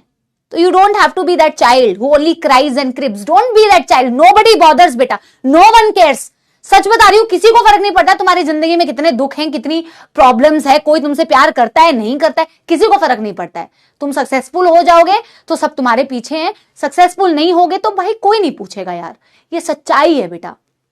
अपने लिए करो, अपने जीवन को अच्छा बनाने के लिए करो, कमियां मत ढूंढो बेटा, कमियां मत ढूंढो। बहुत अच्छी चीजें अवेलेबल है तुम्हारे पास, जो है अवेलेबल उसको अच्छे से यूटिलाइज कैसे करना है वो जिम्मा तुम्हारा है, वो तुम्हें कोई और नहीं बता सकता। तुम्हें हाथ पकड़ के मेहनत कोई नहीं करा सकता, वो तो तुम अपने स्वयं बेटा कर सकते हो। चलो आओ इधर थिक मायोफिलामेंट की बात करते हैं। इसे बेटा मायोसिन फिलामेंट भी कहते हैं। मैं बार बार कहती हूं बेटा, प्लीज ये चीजों को ना ध्यान रखा करो, ठीक है? रोना गाना कोई नहीं सुनता बेटा आज के जीवन, मेरा भी कोई नहीं सुनेगा भाई। मैं भी कल को कुछ बोलूंगी ना ऐसे, कौन सुनेगा? 2 दिन सुनेगा फिर कहेगा यार इसका तो रोज का काम है, रोती रहती है भाई, इसको हटाओ भाई, अपने काम पे फोकस करो। कोई नहीं सुनने वाला यार, है ना? आओ बात करते हैं मायोसिन फिलामेंट की, थिक मायोफिलामेंट की। अब आप इसको अगर जरा ध्यान से देखिए तो पहले तो हम लिखते हैं ईच मायोसिन फिलामेंट या थिक मायोफिलामेंट, ईच मायोसिन और thick myofilament is made up of polymerized या made up of polymerization of is made up of polymerization of monomeric meromyosin। समझिए मेरे प्यारे सपोलो, इस कॉन्सेप्ट को जरा समझिए। जैसे आपने एक्टिन फिलामेंट बनाया, थिन मायोफिलामेंट बनाया, तो बेटा थिन मायोफिलामेंट बनाते वक्त में तुमने क्या किया था? तुमने 3 चीजों को जोड़ा, एक एक्टिन को जोड़ा था, एक ट्रोपोनिन को जोड़ा था बेटा, और एक ट्रोपोमायोसिन को जोड़ा था। तो जो तुम्हारी जो एक्टिन थी वो एक मोनोमरिक यूनिट था ना, जी एक्टिन, और जी एक्टिन जब पॉलीमराइज कर जाती है तो आपकी बनती है फिलामेंटस एक्टिन। जी एक्टिन के ही पॉलीमराइजेशन से बनी थी ना बेटा। एक को जब तुमने मल्टीपल यूनिट्स उसके आपस में जोड़ दिए तो वो तुम्हारी फिलामेंटस एक्टिन बन गई। वैसे ही जब तुम्हें मायोसिन फिलामेंट बनाना है या थिक मायोफिलामेंट बनाना है, वो भी पॉलीमराइजेशन से ही बनती है। तो यहां पे किसका पॉलीमर बनता है? मोनोमर यूनिट क्या है, इंडिविजुअल यूनिट क्या है? इंडिविजुअल यूनिट को बोला जाता है मीरोमायोसिन। अब आप अगर इस मीरोमायोसिन को ध्यान से देखें तो ये मीरोमायोसिन की शक्ल ना बेटा कुछ ऐसी दिखती है, जरा ध्यान से देखें, टैडपोल जैसा दिखता है। टैडपोल क्या होता है ये तो तुमसे अच्छा कोई जानता ही नहीं है बेटा, जल्दी बताओ, तुम तो बहुत समझदार हो ना बच्चों। टैडपोल तो भाई तुमसे अच्छा कौन जाने, बताओ क्या होता है टैडपोल? पढ़ भी चुके हो।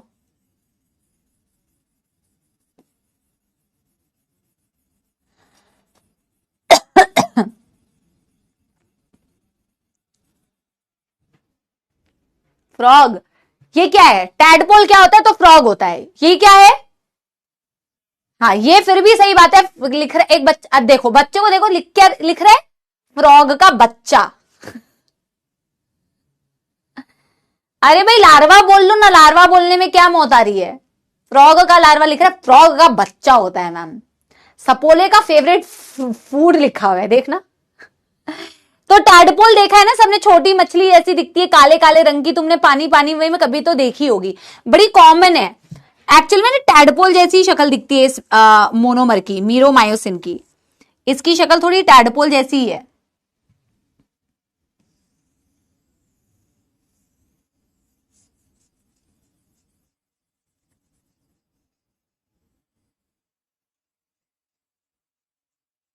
ये एक मीरोमायोसिन को मैं बना रही हूं, एक मीरोमायोसिन को मैं बना रही हूं।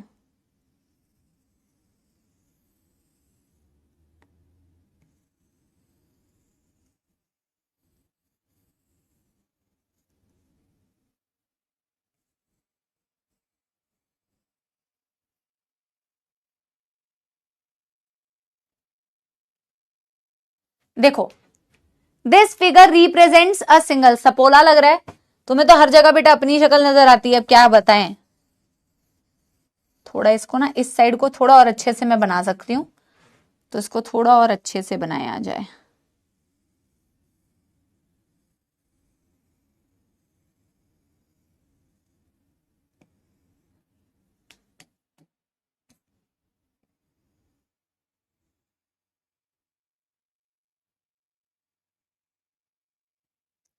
बेटा अब समझो ये फिगर किसका है बेटा, ये फिगर है मीरोमायोसिन का।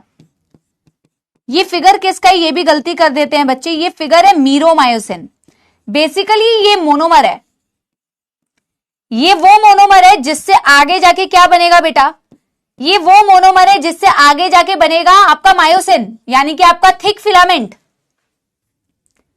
अगर आप देखो ना, देखो ये साइड में जो मैं डायग्राम बना रही हूं ये मत बनाना, क्योंकि ये देखो ये ऐसा सा होता है कुछ, थिक मायोफिलामेंट जो आप ऐसे बनाते हो ना, इसमें ऐसा सा होता है, ऐसे सा होता है बेटा।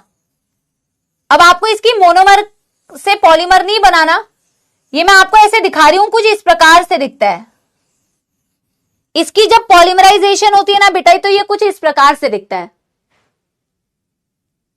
पॉलीमरिक यूनिट इसकी कुछ इस प्रकार से दिखती है, जिससे ये पूरा फिलामेंट बन पाता है, जिससे इसका ये पूरा फिलामेंट बन पाता है। आपको ये मोनोमरिक से पॉलीमर नहीं बनाना, बट आपको ये समझना है कि ये मोनोमरिक यूनिट है और इस मोनोमर से ही आगे जाके पॉलीमराइज करके पूरा फिलामेंट थिक मायोफिलामेंट बनता है या मायोसिन बनता है। लेकिन इसका डायग्राम बहुत इंपॉर्टेंट है, इसके ये जो बेटा मोनोमरिक यूनिट है ना, इसका डायग्राम बहुत इंपॉर्टेंट है। क्यों इंपॉर्टेंट है? हाँ इसीलिए इंपॉर्टेंट है। पहले तो आप ये देखिए कि इसके ना क्या क्या कंपोनेंट होते हैं, जैसे कि ये वाला कंपोनेंट होता है हेड, एक मीरोमायोसिन में ये वाला कंपोनेंट होता है हेड, ये भी हेड है बेटा, हेड हेड। ये जो छोटू सा एक ये निकला हुआ है ना बेटा, इसे बोला जाता है क्रॉस आर्म, क्रॉस आर्म। और क्रॉस आर्म के बाद जितनी भी बेटा पीछे जो आपको ये दिख रहा है, इसे बोला जाता है मीरोमायोसिन का टेल। अगर आप देखो ये टेल है, ये टेल है, टेल से ये जो उठा हुआ हिस्सा है ना बेटा, यहां से लेके यहां तक, इसे बोलते हैं क्रॉस आर्म, और इस क्रॉस आर्म से जुड़ा हुआ है head. So this is sorry, cross arm नहीं, short arm, yes short arm, I am so sorry, short arm. फिर हेड और शॉर्ट आर्म को मिला के क्रॉस आर्म बोलते हैं, ठीक है ना। आफरीन बेटा धन्यवाद, है ना। ये जो बेटा, हाँ बहुत सारे बच्चों ने इसे बताया, आई एम सो सॉरी बेटा, माफी, आर्या, रजनीश, है ना। हाँ देखो, ये जो है बेटा, इसे बोला जाता है हेड, इसे बोला जाता है शॉर्ट आर्म, और ये जो नीचे वाला हिस्सा है इसे बोला जाता है टेल, इसे बोला जाता है टेल। अब मेरी बातों को कृपया करके ध्यान से सुनिए। किसी भी मीरोमायोसिन को आप दो पार्ट्स में कैटेगराइज कर सकते हैं मैम। मीरोमायोसिन जो एक्चुअल में टैडपोल जैसा ही दिखता है, इसको आप दो पार्ट्स में कैटेगराइज करते हैं बच्चों। एक होता है जिसे आप बोलते हैं HMM, और एक होता है जिसे आप बोलते हैं LMM। HMM and LMM। HMM का क्या मतलब होता है? HMM का मतलब होता है heavy meromyosin, heavy meromyosin. This means H, Miro से M, मायोसिन से M। और एक कंपोनेंट होता है बेटा जिसे बोला जाता है light meromyosin, light meromyosin, LMM। क्यों ऐसे बोला? एक को हैवी, क्यों एक को बोला लाइट? क्यों एक को बोला हैवी, क्यों एक को बोला लाइट? क्योंकि बेटा एक हैवी होता है, एक का मॉलिक्यूलर वेट ज्यादा होता है, एक का मॉलिक्यूलर वेट कम होता है। अगर आप मायोसिन को तोड़ के डिवाइड करके देखें तो एक है हैवी मीरोमायोसिन। हैवी मीरोमायोसिन में एक्चुअल में क्या आता है? हैवी मीरोमायोसिन में एक्चुअल में आता है head plus short arm, head plus short arm, और इन दोनों को मिला के बोला जाता है क्रॉस आर्म। इन दोनों को मिला के बोला जाता है cross arm, head along with short arm. और लाइट मीरोमायोसिन में क्या आता है बेटा? टेल। आपने इसको हैवी क्यों बोला? बिकॉज इसका मॉलिक्यूलर वेट ज्यादा होता है, इसका मॉलिक्यूलर वेट कंपैरेटिवली ज्यादा होता है। Molecular weight is more, molecular weight is less, इसीलिए हैवी, इसीलिए लाइट, इसीलिए हैवी, इसीलिए लाइट। लेकिन अभी तो बेटा एक बेहद जरूरी बात हमने अभी डिस्कस ही नहीं की, क्योंकि बिना इस डिस्कशन के मसल कॉन्ट्रैक्शन तो हो ही नहीं सकता पॉसिबल। मायोसिन की हेड की खास प्रॉपर्टीज होती हैं बच्चों। अभी मैंने आप लोगों को पढ़ाया एक्टिन अभी मैंने आप लोगों को पढ़ाया था एक्टिन। जो एक्टिन होती है वो मायोसिन से बाइंड करती है, जो मायोसिन होती है वो एक्टिन से बाइंड करती है। यानी दोनों के पास एक दूसरे के लिए बाइंडिंग साइट्स होती है कि नहीं? होती है। मायोसिन के पास एक्टिन के लिए बाइंडिंग साइट्स किधर है? इधर है।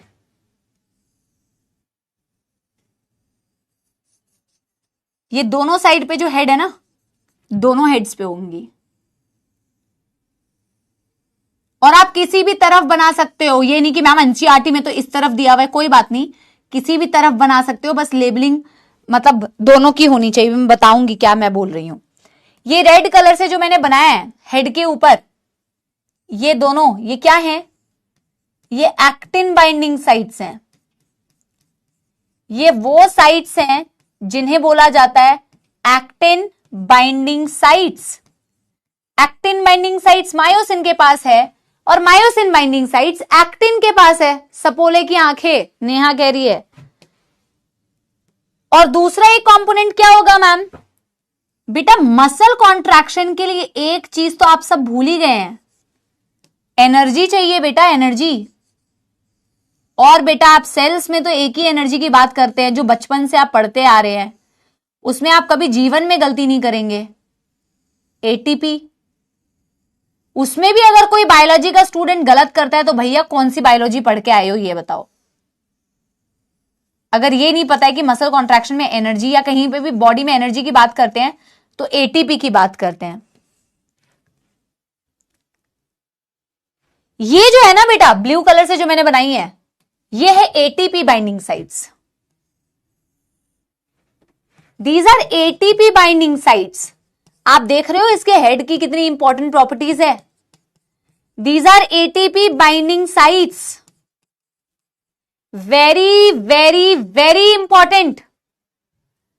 ये एटीपी बाइंडिंग साइट्स है। आप देखो बिना एटीपी के तो बेटा एक पत्ता भी नहीं हिलेगा यहां। अगर एटीपी नहीं होगी तो मसल कॉन्ट्रैक्शन के लिए एनर्जी आपको मिलेगी ही नहीं। लेकिन एटीपी से एनर्जी नहीं मिलती, एटीपी को तोड़ोगे तो एनर्जी मिलेगी। हाई एनर्जी फॉस्फेट बॉन्ड टूटता है। What is the full form of ATP? Adenosine triphosphate. ठीक है ना। यानी हेड के ऊपर दो चीजों की बाइंडिंग साइट्स है बच्चों। हेड के ऊपर बाइंडिंग साइट्स हैं, एक तो एक्टिन के लिए और एक एटीपी के लिए। और जैसे कि मैंने आपसे कहा एटीपी की बाइंडिंग इंपॉर्टेंट नहीं है कि एटीपी है तो भैया एनर्जी मिल गई। जब तक एटीपी टूटेगी नहीं तब तक एनर्जी मिलेगी नहीं। तो एनर्जी मिलने के लिए एटीपी को तोड़ना भी पड़ेगा। अब अलग से एंजाइम की जरूरत भी नहीं है। आप सोच के देखो, हेड इतना इंपॉर्टेंट कंपोनेंट है मायोसिन का कि हेड के पास एटीपीएज एक्टिविटी भी होती है। What is the meaning of ATPase activity? मतलब एंजाइमेटिक एक्टिविटी है। ये एटीपी से केवल और केवल बाइंड ही नहीं कर सकता बल्कि एटीपी को तोड़ भी सकता है। हाई एनर्जी फॉस्फेट बॉन्ड को तोड़ भी सकता है और एनर्जी प्रोड्यूस भी कर पा रहा है। बॉन्ड टूटेगा तो एनर्जी बनेगी। सो बेसिकली द मीरोमायोसिन जो पॉलीमराइज जब करता है तो थिक फिलामेंट बनता है, मायोसिन फिलामेंट बनता है। जब इसकी मल्टीपल यूनिट जुड़ती हैं, एक सिंगल मीरोमायोसिन में आपको हेड दिखता है, टेल दिखता है और शॉर्ट आर्म दिखता है। हेड और शॉर्ट आर्म मिला के क्रॉस आर्म कहलाते हैं। एक कंपोनेंट को आप हेवी मीरोमायोसिन, एक कंपोनेंट को आप लाइट मीरोमायोसिन बोल सकते हो।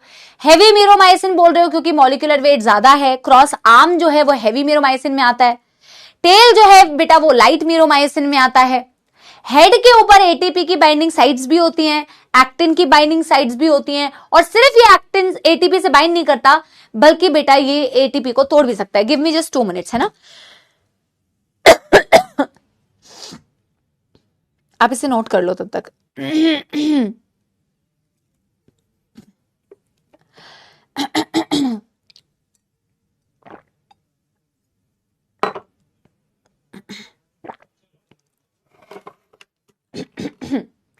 Done done done done.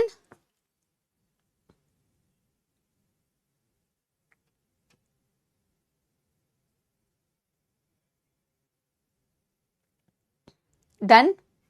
मेरा एक्चुअली गला ना बेटा ठीक ही नहीं हो पा रहा है और इसको जब क्लासेस कंटिन्यूड होती रहेंगी तो वो ठीक हो भी नहीं सकता है ना। तो बेसिकली गले की बैंड बज जाती है हमेशा। हम हेड की प्रॉपर्टी लिख लें। मतलब इट्स अ पेन पॉइंट, गला is my pen point. Head में ATP binding sites,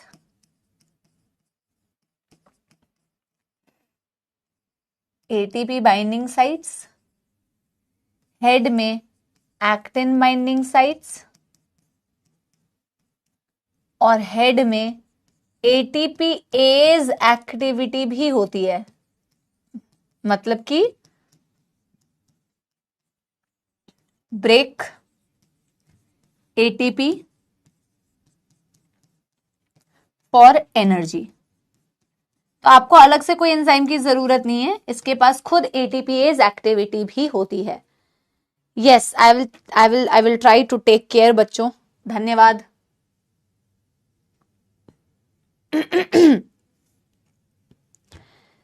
done done done कर लो।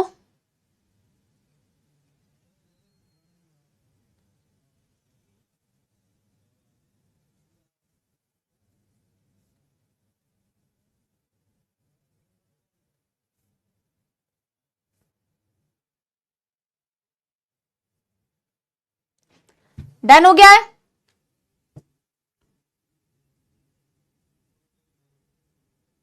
धीरे बोलो, ठीक हो जाएगा। धीरे बोलने की कोशिश की जाती है पर बेटा एनर्जी इतनी होती है कि धीरे से फिर से जोर से हो जाता है। But I will take care. बहुत बहुत धन्यवाद। एक बारी बेटा एनसीईआरटी का डायग्राम देखोगे? देखो एनसीईआरटी की इस छवि को जरा नजर डालो बेटा, कहीं पे भी एटीपी बाइंडिंग साइट बना सकते हो, कहीं पे भी बेटा वैसे तो बना सकते हो, बट फिर भी एनसीईआरटी के डायग्राम को एक बार देख लो ताकि एनसीईआरटी से लेबल आए तो हम बेटा एनसीईआरटी को एटलीस्ट देख के एक बार ही जाएं कि एनसीईआरटी में क्या दिखाया हुआ है। बेसिकली हेड है एक ये शॉर्ट आर्म होता है जिन दोनों को मिला के बोला जाता है क्रॉस आर्म, और ये होता है बेटा द टेल। अगर आप हेड देखोगे तो ये वाली जो साइड्स बनाई हुई है हेड के ऊपर एटीपी बाइंडिंग साइट्स दिखाई हुई है, और ये जो दोनों साइड्स दिखाई हुई है ये एक्टिन बाइंडिंग साइट्स दिखाई हुई है। ये मीरोमायोसिन है बेटा, दिस इज मीरोमायोसिन। ये meromyosin meromyosin meromyosin meromyosin meromyosin जुड़ेगा तो बनेगा मायोसिन, यानी कि थिक फिलामेंट। वैसे ही ये डायग्राम देख पा रहे हो, ये हरे रंग के जो गोले हैं बेटा ये क्या है आपके फिलामेंटस एक्टिन एफ एक्टिन, दो हैं ऐसे। ये जो रस्सी जैसा धागा जैसा दिख रहा है बेटा दिस इज योर ट्रोपोमायोसिन, ये भी दो हैं। और एट रेगुलर इंटरवल्स ये जो ट्राइमेरिक प्रोटीन तुम्हें दिख रही है इसे बोला जाता है ट्रोपोनिन। ठीक है, यस। अब देखो एनसीईआरटी ने थिक मायोफिलामेंट के बारे में क्या दिया हुआ है, ईच मायोसिन और thick filament is also a polymerise protein. बोला एक जो थिक फिलामेंट होता है ना मैम वो भी एक पॉलीमराइज प्रोटीन है, यानी कि वो भी किसी चीज के पॉलीमराइजेशन से बना है। ठीक है जी। Many monomeric proteins called meromyosin constitute one thick filament. बोला खूब सारे जब ऐसे मीरोमायोसिन जुड़ते हैं पॉलीमराइज करते हैं तो एक थिक मायोफिलामेंट का फॉर्मेशन होता है। Each meromyosin has two important parts, a globular head with a short arm and a tail. देखो वैसे एनसीईआरटी ने टू इंपॉर्टेंट कंपोनेंट्स करके दिया है, हमने 3 पार्ट्स देखे हैं, कोई दिक्कत नहीं है, बट आप एनसीईआरटी बेस्ड को ही लेके चल सकते हो कि एनसीईआरटी कहती है इसके 2 इंपॉर्टेंट कंपोनेंट्स है। एक इन्होंने क्रॉस आर्म बोल दिया है और एक इन्होंने टेल बोला है, ताकि आपको ना ये ना लगे कि मैम एनसीईआरटी ने तो 2 कंपोनेंट्स दिए आपने 3 लिखे हुए हैं, कोई दिक्कत नहीं है। बट एनसीईआरटी वाला पॉइंट्स आपको याद रखना है कि भाई 2 इंपॉर्टेंट कंपोनेंट्स में इन्होंने क्या किया है ना, हेड और शॉर्ट आर्म को क्रॉस आर्म बोल दिया है। हमने भी जब बेटा मायोसिन को डिवाइड किया मीरोमायोसिन को तो हमने भी 2 ही कंपोनेंट्स लिखे ना, हेवी मीरोमायोसिन और लाइट मीरोमायोसिन। और हेवी मीरोमायोसिन में हमने हेड और शॉर्ट आर्म को एक साथ लिखा हुआ है क्रॉस आर्म, तो इन्होंने भी यही बोला है head with a short arm जिसे आप हेवी मीरोमायोसिन बोल रहे हैं, and the tail part light meromyosin. इन्होंने हेवी और लाइट मीरोमायोसिन को ही डिस्क्राइब किया यहां पे देखो। The former called as the heavy meromyosin, former मतलब जो पहले वाला है उसे बोला जाता है heavy meromyosin, and the latter one the light meromyosin, दूसरे वाले को जिसमें टेल है उसे लाइट मीरोमायोसिन बोलते हैं। समझ में आ रही है बात? कंपोनेंट तीनों लिखे हुए हैं, बस उसको लिखने का जो तरीका है कि each meromyosin can be categorised as 2 parts, one is called as the heavy meromyosin, the other one is called as the light meromyosin. ठीक है ना। Heavy meromyosin HMM has component the head and the short arm project outward at regular distance and angle from each other from the surface of polymerized filament। बोला कि जो heavy meromyosin होती है वो outward project करती है। जब आप इस मायोसिन को देखेंगे तो ये हेड और जो क्रॉस आर्म है ये ऐसे प्रोजेक्टेड होती है, ऐसे प्रोजेक्टेड होती है बाहर की तरफ, और ये प्रोजेक्टेड होना जरूरी भी है ताकि ये आगे जाके एक्टिन से बाइंड कर पाए। तो ये जो हेड है और ये जो क्रॉस आर्म है, ये शॉर्ट आर्म है, ये प्रोजेक्टेड होती है बेटा आउटवर्ड, है ना, and is known as cross arm. Head और शॉर्ट आर्म को आपने मिलके क्या बोला बेटा? क्रॉस आर्म बोला। The globular head is active ATPase enzyme and has binding site for ATP and active site for actin. बोला जो ये ग्लोब्यूलर हेड है ये एक एक्टिव एंजाइम भी है क्योंकि इसमें एंजाइमेटिक एक्टिविटी दिख रही है, इसमें एटीपीएज एक्टिविटी दिख रही है। एटीपीएज एक्टिविटी का मतलब ऐसा कंपोनेंट जो एटीपी को तोड़ सके, तो डेफिनेटली एंजाइमेटिक एक्टिविटी है, सो इट्स एन एक्टिव बेटा, it is having an active enzymatic activity. It not only can bind to ATP but it can also break down that ATP as it has that ATPase activity. And also along with ATP binding it has actin binding sites. Actin binding sites भी इसके पास होती है. That's all. That's all structure of contractile protein. अब तो muscle contraction start होगा। बताओ किसी को कोई दुखदार समस्या? तो मसल कॉन्ट्रैक्शन का तो सिर्फ आज इंट्रोडक्शन होगा, बिल्कुल बेसिक बातें होगी जो शायद 9th-10th में तुम्हें पढ़नी चाहिए थी, बट तुम्हें तो बेटा 9th-10th में तो तुम आधे लोग तो बोलते ही रहते हो, हमें तो कुछ याद नहीं है।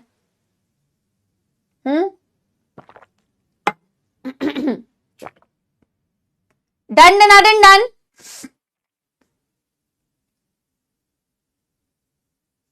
नहीं बेटा, किसी को ब्लॉक क्यों करना यार, करने दो। वो बेचारे भी बेटा स्पैमिंग करने के लिए आया है, क्यों उसको बेटा छेड़ो ना, उसको करने दो भाई, एंजॉय कर, उसका भी तो टाइम पास होना चाहिए ना बेटा, उसको अपना टाइम पास करने दो, चिल रिलैक्स। हाँ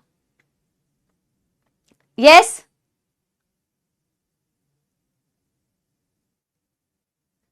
तुम तो कतई इतने लॉकडाउन वाले नहीं हो, ज्यादा बनो मत। तुम तो लॉकडाउन की आड़ में बेटा खूब फायदा उठा रहे हो। तुम कौन से लॉकडाउन में आ गए 9th-10th में? हाँ ज्यादा बन रहे हो तुम, कहां से आ गए लॉकडाउन वाले? तुम भी बेटा लपेटे में ले लो अपने आप को, है ना, बहाने में। बोला ना मैंने कि बहाने अगर ढूंढने जाओगे तो 100 बहाने मिलेंगे। तुम अभी भी बहाने ढूंढ रहे हो नालायकों। चलो हाँ, बहानेबाज सपोलो। हेडिंग डालते हैं मसल कॉन्ट्रैक्शन। देखो हम मसल कॉन्ट्रैक्शन तो पूरा नहीं पढ़ पाएंगे, लेकिन सिर्फ इंट्रो जो इसकी बेसिक बातें हैं जो कल हमें मसल कॉन्ट्रैक्शन को समझने में मदद करेंगी, हम एटलीस्ट उन बातों को तो समझ सकते हैं। ठीक है, 7th-8th में लॉकडाउन था। हाँ कल को बेटा कोई बच्चा तुम्हारी क्लास में पढ़ेगा, जब हम लोग भी बुढ़ा जाएंगे, है ना, ईश्वर करे तब तक फिजिक्स वाला एकदम खूब चले, आएगा एक बच्चा, हम कहेंगे कि भाई तुम तो अभी कहोगे कि तुम लोगों ने ये पढ़ा नहीं है, तो बच्चा बहाना मारेगा, अरे मैम लॉकडाउन। हम कहेंगे काहे, कब लॉकडाउन था तुम्हारा? मैम वो हम 1st स्टैंडर्ड में थे ना, 1 और 2 में जब थे, तो तब कहीं लॉकडाउन था मैम। हाँ शर्म आती है, थोड़ी सी शर्म आती है। अपने आप को शीशे में देखते कैसे हो बेटा इतनी बहानेबाजी करके? वो मैम यूकेजी में पढ़े थे ना, तब लॉकडाउन था मैम, इसीलिए थोड़े बेसिक्स हमारे जो है ना मैम क्लियर नहीं हो पाए। वो नर्सरी के टाइम पे लॉकडाउन लग गया था मैम, वरना हमें बहुत आता मैम। ठीक है चलो, जब मसल कॉन्ट्रैक्शन की बात करते हैं ना बेटा, तो मसल कॉन्ट्रैक्शन में एक थ्योरी दी गई है जिसे बोला जाता है स्लाइडिंग फिलामेंट थ्योरी। तो बेटा स्लाइडिंग फिलामेंट थ्योरी से ही आप मसल कॉन्ट्रैक्शन को समझते हैं, बट हम मसल कॉन्ट्रैक्शन पे जंप नहीं कर रहे हैं, क्योंकि 7th-8th में तुम्हारा जो लॉकडाउन था, जिसकी वजह से तुम्हारे बेसिक्स का बेटा कचरा मच चुका है, तो उन बेसिक्स को थोड़ा सा लेते हुए हम चलते हैं। ठीक है ना। देखो मसल कॉन्ट्रैक्शन को समझाने के लिए, जैसा कि मैंने कहा कि NCERT very famous theory sliding filament theory explains muscle contraction. क्या थ्योरी का नाम है? Sliding filament theory. कल हम इसके एनिमेशन भी देखेंगे। स्लाइडिंग फिलामेंट थ्योरी, हम वो अनमास्किंग भी देखेंगे, कैसे कैल्शियम आयन से अनमास्क होता है, वो कल की क्लास में देखेंगे, आज तो बेसिक्स पढ़ रहे हैं। स्लाइडिंग फिलामेंट थ्योरी बेटा explains muscle contraction. Sliding filament theory explains muscle contraction. ये मसल कॉन्ट्रैक्शन को एक्सप्लेन करती है बेटा, ये थ्योरी एक्सप्लेन्स मसल कॉन्ट्रैक्शन। ठीक है ना। लेकिन अभी हम क्या करेंगे, स्लाइडिंग फिलामेंट थ्योरी पे नहीं जा रहे हैं, अभी हम मोटर न्यूरॉन, कैसे मोटर न्यूरॉन इंफॉर्मेशन देता है, what is what is a neuromuscular junction, है ना। ये टेढ़ा हो गया ना, इसको थोड़ा सीधा करते हैं। Explains muscle contraction. तो अब हम कुछ बेसिक बातें करते हैं बेटा। What is a sensory neuron? नहीं, एनसीईआरटी कैटलिस्ट नहीं भूले हैं बेटा, आप लोग स्पैमिंग करना बंद करेंगे और पढ़ाई लिखाई, ये लिखने वाला बच्चा तो कभी कतई जीवन में पढ़ाई नहीं करता है, मैं नहीं मानती। ठीक है ना। है 4 क्वेश्चंस करेंगे लास्ट में क्लास के, क्योंकि अभी ज्यादा टॉपिक हमने पढ़ा नहीं था बेटा, है ना, तो वो करेंगे हम। अभी सुनो, पहले मुझे बताओ, हमने एक मोटर न्यूरॉन और सेंसरी न्यूरॉन पढ़ा था, तो जरा मुझे बताओ मोटर न्यूरॉन क्या था। एक मोटर न्यूरॉन ये था, एक न्यूरॉन होता है जो इंफॉर्मेशन ऑर्गन से लेके जाता है नर्वस सिस्टम के पास, और एक न्यूरॉन होता है जो इंफॉर्मेशन को नर्वस सिस्टम से लेके आता है ऑर्गन के पास। जो इंफॉर्मेशन ऑर्गन से लेके जा रहा है ब्रेन तक वो सेंसरी है, और जो ब्रेन से या सेंट्रल नर्वस सिस्टम से वापस लेके जा रहा है ऑर्गन के पास वो मोटर है। ठीक है ना, वो मोटर है। मोटर मतलब एक्टिविटी करवाने वाला, मोटर न्यूरॉन। अब यहां पे भी बेटा जब मसल को कॉन्ट्रैक्ट करना होता है तो इंफॉर्मेशन आती है न्यूरॉन से। मोटर न्यूरॉन मैसेजेस लेके आती है मसल्स के पास। अब कैसे बेटा, इसको जरा ड्रॉ करो, क्योंकि बिना ड्रॉ किए ना तुम्हें नहीं समझ लगेगा। तो मैं ना बेटा क्या कर रही हूं ना, न्यूरॉन का सिर्फ एक साइनेप्टिक एंड बनाना चाह रही हूं। ऐसे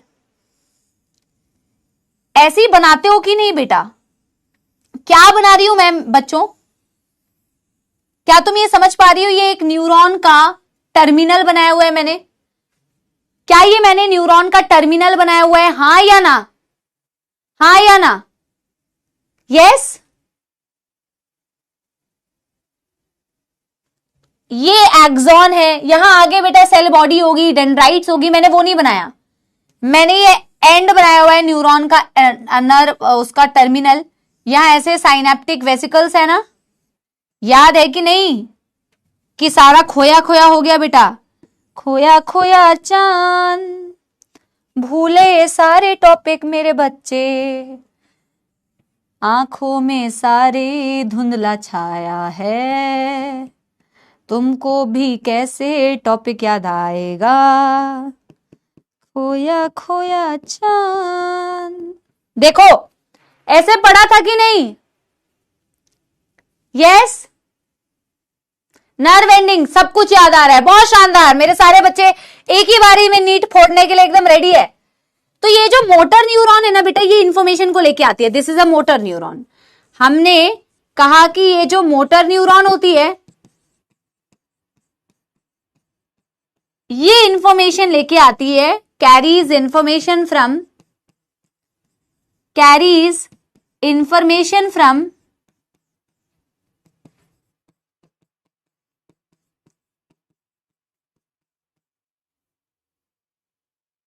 central nervous system to muscles.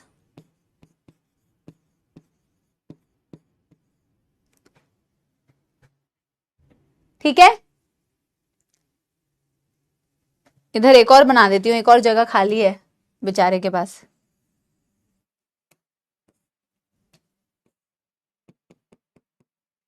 ठीक है, थोड़ा थोड़ा याद आ रहा है। हाँ, अब बेटा ये क्या करती है ना, मसल्स को यार मेरे पास ना जूलॉजी मेडिजी तो रखी है, मैं उसका डायग्राम दिखा सकता हूं, पर मुझे दिखेगा नहीं, मुझे लग रहा है कि स्क्रीन पे थोड़ा कम नजर आएगा। मैं कल लेके आऊंगी उसका स्क्रीनशॉट, अभी तो तुम ऐसे ही समझ सकते हो। एक मोटर न्यूरॉन जितने भी मसल फाइबर्स में जाके घुसती है, इसके पास तो एक्सॉन टर्मिनल है ना यार, ये मसल्स के पास इंफॉर्मेशन लेके आ रही है। मसल के पास मतलब मसल फाइबर के पास। तो जितनी भी मसल, एक मसल के अंदर बहुत सारी मसल फाइबर्स हैं, जितनी भी मसल फाइबर्स के पास बेटा इंफॉर्मेशन आ रही है ना, जितनी भी मसल फाइबर से ये जंक्शन बना रही है, ऑल दी मसल फाइबर्स जिन पर ये इंफॉर्मेशन को लेके आ रही है, वो सारे मिलके बनाते हैं वन मोटर यूनिट। पहले तो समझो ये इंफॉर्मेशन को कहां लेके आई। ये घुसी बेटा किसके पास? मसल फाइबर्स के पास। ये किसके पास गई बेटा इंफॉर्मेशन लेके? मसल फाइबर्स के पास। तो मसल फाइबर्स और आपके न्यूरॉन के बीच में एक जंक्शन बनाए। जैसे न्यूरॉन और न्यूरॉन आपस में कम्युनिकेट करती है, उसे साइनैप्स बोलते हो। एक न्यूरॉन दूसरे न्यूरॉन को इंफॉर्मेशन देती है ना, तो दोनों के बीच में जंक्शन बनता है, उस जंक्शन को आप बोलते हो साइनैप्स। वैसे ही एक न्यूरॉन और मसल्स के बीच में जो जंक्शन बनता है उसे बोला जाता है न्यूरोमस्कुलर जंक्शन। क्या बोली मैम? क्या बोली मैम? मैम बोली जंक्शन बिटवीन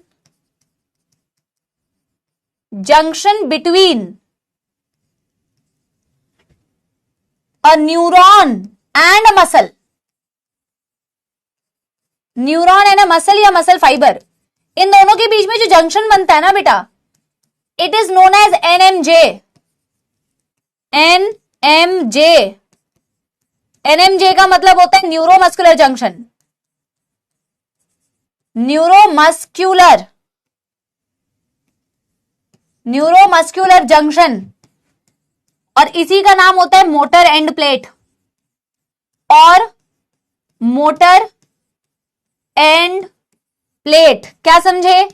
जैसे एक न्यूरॉन न्यूरॉन के बीच का जंक्शन होता है जिसे साइनैप्स बोलते हैं, वैसे ही मैम मसल और न्यूरॉन के बीच का भी जंक्शन होता है जिसे बोला जाता है एनएमजे, न्यूरोमस्कुलर जंक्शन, या फिर बोला जाता है मोटर एंड प्लेट। 10th में था ये, बहुत अच्छी बात है।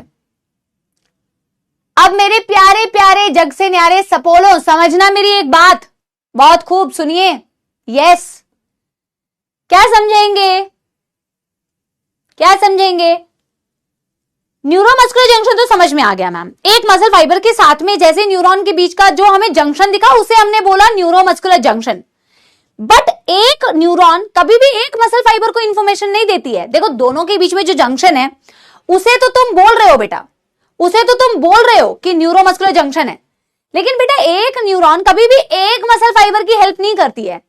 एक न्यूरॉन बहुत सारी मसल फाइबर के साथ में जंक्शन बनाती है। बताओ ओ नलायकों, ओ ओपी करना बंद करो सारे, ठीक है? नहीं तो नीट में लग जाएगी तुमको टोपी। पढ़ाई करो यहाँ पे, कोई ओपी बेटा तुम्हें पढ़ाई, ओके? जो कंपटीशन चल रहा है यहाँ कमेंट्स में, वेले बोलते हैं ना, जो वेले लोग होते हैं उनका काम ही है ये सब फालतूगिरी करना। इधर सुनो, चलो। न्यूरोमस्कुलर जंक्शन का मतलब था एक न्यूरॉन मसल के साथ जो जंक्शन बनाती है उसे न्यूरोमस्कुलर जंक्शन बोलते हैं। खत्म, मामला खत्म। एक मसल फाइबर के साथ मसल के साथ में न्यूरॉन का जंक्शन, उसे आपने क्या बोला बेटा? Neuromuscular junction. पर मैंने बोला कि एक न्यूरॉन कभी भी एक मसल फाइबर को जंक्शन नहीं देती है, जंक्शन नहीं बनाती है। एक न्यूरॉन बहुत सारी मसल फाइबर को एक बारी में इंफॉर्मेशन दे सकती है क्योंकि उसके पास बहुत सारे साइनेप्टिक नॉब्स है, उसके पास बहुत सारी साइनेप्टिक नॉब्स है ना बेटा। तो एक न्यूरॉन कई सारी मसल फाइबर्स के साथ में जंक्शन बना सकती है। एक neuron along with all the muscle fiber that it innervates, एक मोटर न्यूरॉन जितने भी मसल फाइबर के साथ में जो जंक्शन बनाती है उसे बोला जाता है वन मोटर यूनिट। सिंपल। बताओ, जंक्शन में और वन मोटर यूनिट में फर्क समझ में आया या ओपी ओपी करके टोपी पहन गए? बताओ, जल्दी बताओ। यस,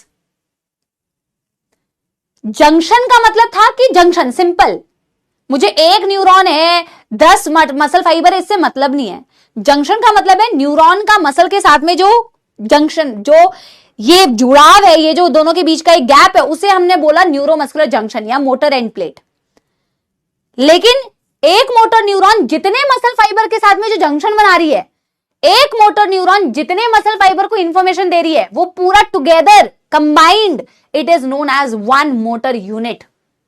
उसे एक साथ मिला के बोला जाता है वन मोटर यूनिट। तो क्या लिखेंगे यहां पे?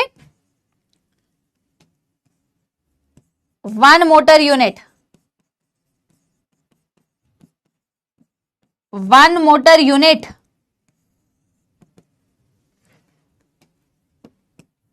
अ न्यूरॉन, न्यूरॉन नहीं, a motor neuron, a motor neuron along with all muscle fibers that it innervates। Innervates का मतलब जिनके साथ में इन्होंने जंक्शन बनाया, जितने तक ये पहुंच पाई, जहां तक ये जा पाई, जितने लोगों को ये कम्युनिकेट कर पाई, जितने लोगों को ये कम्युनिकेट कर पाई, लोग मतलब मसल फाइबर। ये भाई साहब बहनजियों, ये क्या है? ये मसल फाइबर है। ये क्या है? ये मसल फाइबर है। जितनों को ये बेटा इनरवेट कर पाई, मतलब जितनों तक ये भाई पहुंच पाई।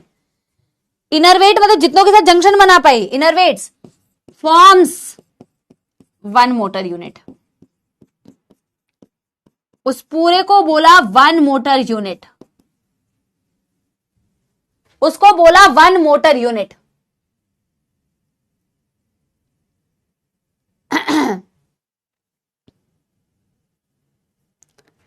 Done done done done.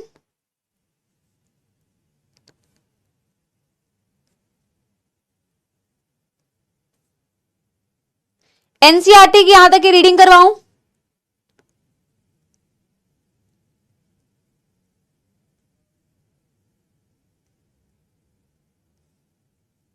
NCERT की यहां तक रीडिंग करवाऊं?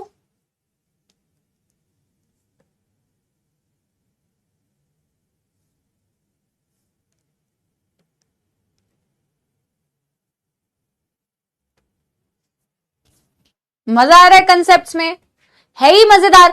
कल तो तुम इससे भी बढ़िया, अब तुम पढ़ोगे कल की क्लास में कि कैसे ये इंफॉर्मेशन को लेके आती हैं, जिससे कि तुम्हारे मसल्स को पता चलता है कि भैया आप कॉन्ट्रैक्ट करना है, कैसे इंफॉर्मेशन आई, कैसे मसल्स बेटा एक्साइट होती है, कैसे कैल्शियम आयन रिलीज होती है, ये कल की क्लास में हम पढ़ेंगे। ठीक है, अभी लास्ट में हम कुछ क्वेश्चंस करेंगे, क्योंकि ज्यादा टॉपिक पढ़ा नहीं है, ज्यादा नहीं है, बट कर लेते हैं। ठीक है, एनसीईआरटी कैटलिस्ट के कुछ क्वेश्चंस देखो। एनसीईआरटी की पहले रीडिंग करते हैं। अरे भाई ये क्या हो गया, एग्जिट। चलो देखो, mechanism of muscle contraction is best explained bye sliding filament theory which states that the contraction of a muscle fiber takes place by sliding of thin filament over thick filament। हालांकि मैं ये वाली line तो बेटा तुम्हें पढ़ा चुकी हूं ऑलरेडी, कि मसल कॉन्ट्रैक्शन को बेस्ट एक्सप्लेन किया जाता है एक थ्योरी से, जिसे बोला जाता है बेटा स्लाइडिंग फिलामेंट थ्योरी। और उस स्लाइडिंग फिलामेंट थ्योरी के अनुसार कहा जाता है कि जो थिन फिलामेंट होती है वो थिक फिलामेंट के ऊपर स्लाइड करती है। ये तो हम ऑलरेडी सार्कोमियर का स्ट्रक्चर बनाते हुए समझे हुए थे कि जो थिन फिलामेंट होती है हमेशा वो स्लाइड करती है, थिक फिलामेंट स्लाइड नहीं करती। थिन फिलामेंट हमेशा स्लाइड करती है over thick filament. Muscle contraction is initiated buy signal send by central nervous system via motor neuron. ये भी मैं कल आपको पढ़ाऊंगी कि मसल कॉन्ट्रैक्शन जो होती है वो इंफॉर्मेशन जो होती है वो हमेशा सेंट्रल नर्वस सिस्टम से जो इंफॉर्मेशन आती है मोटर न्यूरॉन के थ्रू, वहां से बेटा कॉन्ट्रैक्शन की इंफॉर्मेशन आई और कॉन्ट्रैक्शन इनिशिएट होता है। A motor neuron along with the muscle fiber that fibers connected to it constitutes a motor unit। एक motor neuron along with the muscle fibers connected to it, जितने भी muscle fibres उससे connected हैं, जितने भी 1 2 3 4 जितने भी मसल फाइबर्स को वो इंफॉर्मेशन दे रहा है और कनेक्टेड है, वो बना रहा है एक मोटर यूनिट को या वन मोटर यूनिट को। और बोला the junction between a motor neuron and the sarcolemma of muscle fiber, it is called as neuromuscular junction और मोटर एंड प्लेट। ऑब्वियस सी बात है, जब मसल फाइबर के साथ में जंक्शन बनाओगे तो उसकी प्लाज्मा मेम्ब्रेन के साथ ही तो जंक्शन बनाओगे ना भाई। ये आपकी मसल फाइबर है, मसल फाइबर की ये प्लाज्मा मेम्ब्रेन है, सार्कोलेमा है, ये तुम्हारा साइनेप्टिक नॉब, ये तुम्हारा साइनेप्टिक नॉब, कल इसी को तो डिटेल में पढ़ाऊंगी। ये इसके अंदर साइनेप्टिक वेसिकल्स हैं। तो बोला एक मोटर न्यूरॉन जब सार्कोलेमा के साथ जो ये जंक्शन बनाता है, इसी को तो बोला जाता है न्यूरोमस्कुलर जंक्शन या फिर बोला जाता है motor end plate. Done done done, 2-4 questions कर ले, फिर कल यहां से कंटिन्यू करेंगे।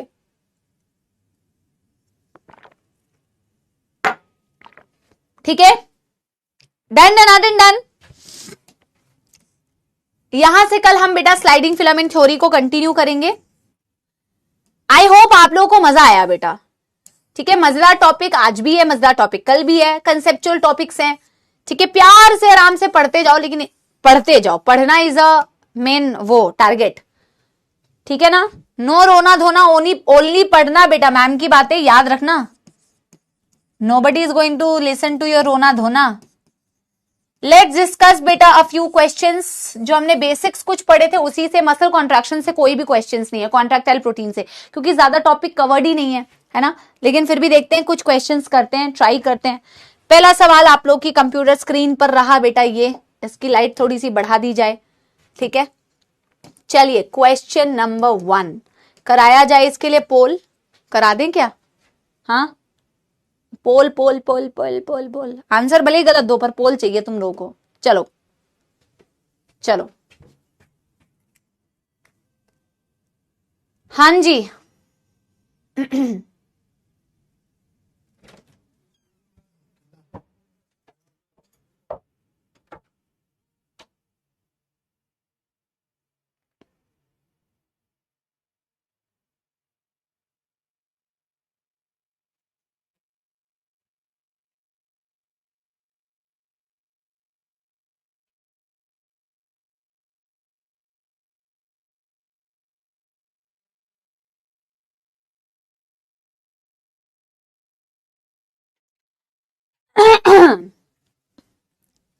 कर लिया आंसर? ए और सी ये दोनों आंसर आ रहे हैं, बी भी आ गया, क्या बात है। The portion of myofibrils between two successive Z line is considered as the functional unit of contraction called sarcomere. Portion of myofibril between two successive Z line. Correct बात है, दो सक्सेसिव Z लाइन के बीच का जो portion होता है बिल्कुल NCERT की लाइन है, दो सक्सेसिव Z लाइन के बीच का जो पोर्शन है उसी को फंक्शनल यूनिट सार्कोमियर बोला जाता है. करेक्ट बात है. During contraction, I band gets reduced, whereas A bands retain the length, thereby causing shortening of the sarcomere. Exact NCERT की लाइन है. मसल कॉन्ट्रैक्शन के वक्त में I बैंड रिड्यूस हो जाता है जबकि A बैंड की लेंथ मेंटेन रहती है, जिसकी वजह से ओवरऑल मसल कॉन्ट्रैक्शन में सार्कोमियर शॉर्ट हो जाता है. ये sarcomere shortens. Both the lines are correct बेटा, एनसीईआरटी की लाइन्स है. Option 1 is the correct answer. Sorry, option C. 1 क्यों कर रही हो? Option C. Option C is the correct answer. जितने भी बच्चे 1 को इनकरेक्ट कह रहे हैं ना, एनसीईआरटी अच्छे से नहीं पढ़ी है और इसीलिए तुम लोगों के ये ऐसे रंगीन आंसर आए हैं. ये दोनों लाइंस बिल्कुल एनसीईआरटी की कॉपी पेस्टेड है, जरा सा भी चेंज नहीं किया, प्योर एनसीईआरटी. लेकिन ये जो प्रतिशत बच्चे हैं बेटा, इन्होंने डेफिनेटली अपना ज्यादा दिमाग लगाया है, जिसकी वजह से ये इन्होंने रंगीन आंसर दिए हैं. ठीक है, चलो क्वेश्चन नंबर 2 करो. आपको जरूरी नहीं है पोल में आंसर करना, आपका क्वेश्चन सही होना चाहिए, पोल में आंसर देना जरूरी नहीं है. ठीक है ना, पोल में आंसर देना जरूरी नहीं है. चलो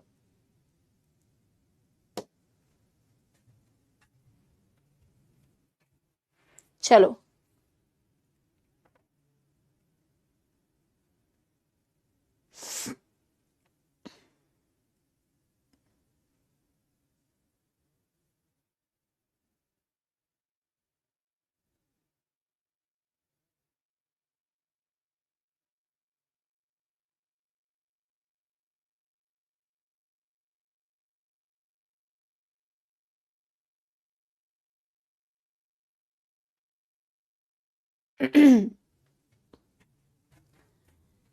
Each muscle fiber is held together by a common collagenous connective tissue layer called as fascia. बिल्कुल एनसीईआरटी की लाइन है, इसीलिए ये गलत है क्योंकि एनसीईआरटी की लाइन में ऐसा नहीं दिया हुआ. एनसीईआरटी की लाइन में दिया हुआ है each muscle is having bundles of muscle bundles called as fascicles. Fascicles are held together by a common collagenous tissue called as fascia. Muscle fibers held together नहीं होती है, ठीक है ना, fascicles held together होती है, तो गलत है. Plasma membrane of muscle fibre is called as sarcolemma. बिल्कुल सही है, प्लाज्मा में अभी अभी पढ़ा भी है. Statement 1 is incorrect, statement 2 is correct, option 2 is the correct answer. कितने लोगों ने बेटा बताओ गलत किया है? कितने लोगों ने, कितने लोगों ने? ठीक है, ये होती है कि इजी चीजें भी आप गलत कर रहे हो. Oh my God, what is this? ये क्या है भाई? अपने अपने ऊपर ही मुझे कॉन्फिडेंस नहीं आ रहा है कहीं मैंने गलत ना कर दिया हो. इतने बच्चे सी आंसर, सी आंसर कैसे दिया आप लोगों ने? आपको गलती समझ में आई क्या? आप लोगों को अपनी गलती समझ में आई? गलती से मिस्टेक जो तुम लोगों ने की है, एनसीईआरटी की लाइन समझ में आई? कोई बात नहीं बेटा, it's okay, do as many mistakes as you want to. इसीलिए तो क्वेश्चन प्रैक्टिस कराया जाता है, ताकि आप यहां पे गलती करें और रोएं, लेकिन एग्जाम हॉल में गलती करके ना रोएं. ठीक है ना. Muscle fibres are not held together बेटा, fascicles are held together by common collagenous tissue which is called as fascia. fascia fascicles को होल्ड करता है. ठीक है ना, कोई दिक्कत वाली बात नहीं है, यहां गलतियां करो ताकि आप आगे सीखो. क्वेश्चन नंबर 3, चलो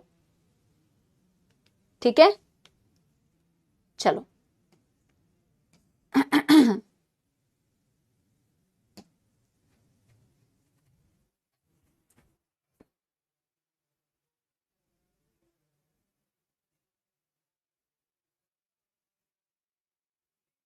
ऑप्शन टिक करने के 1 सेकंड के बाद गलती पता चल गई मैम. ऐसा होता है बेटा, ऐसा होता है.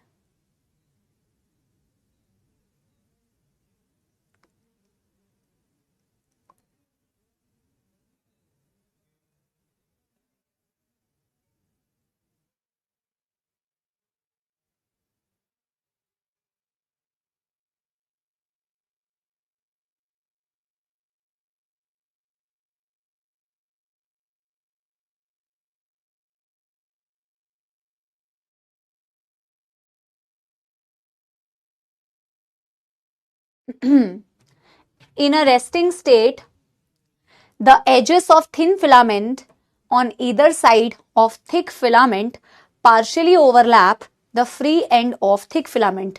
बिल्कुल एनसीईआरटी की डायरेक्ट लाइन है कि रेस्टिंग स्टेट पर जो थिन फिलामेंट्स होते हैं वो पार्शियली ओवरलैप करते हैं थिक फिलामेंट को. एग्जैक्ट एनसीईआरटी की लाइन कि रेस्टिंग स्टेट पर थिन फिलामेंट्स पार्शियली ओवरलैप करते हैं एजेस जो होते हैं थिन फिलामेंट के वो पार्शियली ओवरलैप करते हैं थिक फिलामेंट को. एग्जैक्ट एनसीईआरटी की लाइन, उसी से तो ओवरलैपिंग जोन बनता है. The A and I bands are arranged alternately throughout the length of myofibrils. Yes, A band और I band alternate तरीके से प्रेजेंट होते हैं बेटा throughout your muscle fiber. यहां पे आपकी लाइट बैंड, फिर यहां पे आपकी डार्क बैंड, फिर यहां आपकी लाइट बैंड. तो यस, ऑल्टरनेट तरीके से अरेंज्ड होते हैं. Both the statements are absolutely true. Both the statements are absolutely true. ठीक है, यस यस. क्या किसी को कोई दुखदर समस्या बेटा? Option C. तभी भी 67% आए. मतलब एनसीईआरटी की लाइंस को आप थोड़ा सा कम ध्यान से पढ़ रहे हैं. एनसीईआरटी की लाइंस को आप थोड़ा सा कम ध्यान से पढ़ रहे हैं. बाकी तो ठीक है, करेक्ट है तो एक थम्स अप दे दो. लास्ट क्वेश्चन करा लेती हूं. ये बिल्कुल एनसीईआरटी की लाइन ली हुई है बेटा, कोई अलग से कोई क्वेश्चन नहीं है. लास्ट क्वेश्चन, ठीक है, कुछ भी घुमाया हुआ नहीं है बेटा, इधर उधर कुछ क्वेश्चन को नहीं घुमाया हुआ है.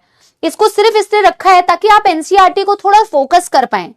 यू नो, मैंने 1% इधर उधर नहीं किया है बेटा लाइंस को, ताकि आपको ना एनसीईआरटी की लाइंस पे ध्यान देना है.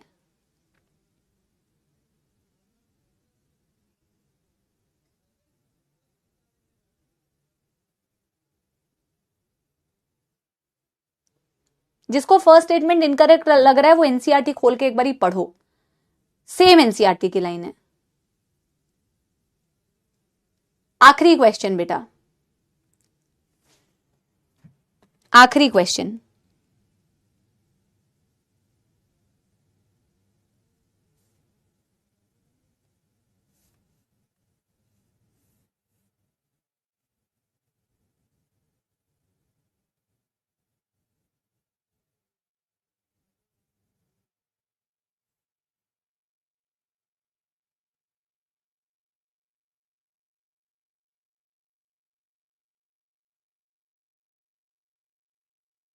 Done.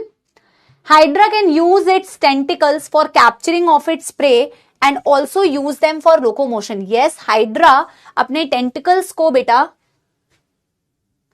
अपने टेंटिकल्स को इस्तेमाल करता है प्रे को कैप्चर करने के लिए और लोकोमोशन के लिए भी इस्तेमाल करता है. बिल्कुल सही बात है.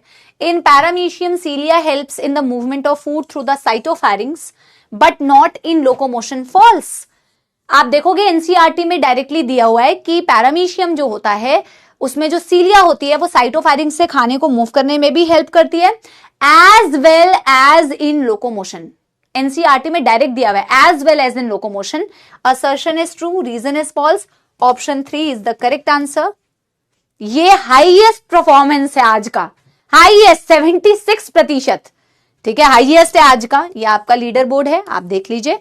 और ये क्वेश्चन सिर्फ ऐसे इसलिए बनाए जाते हैं, इसमें कोई बेटा अलग से ऐसा कुछ नहीं है.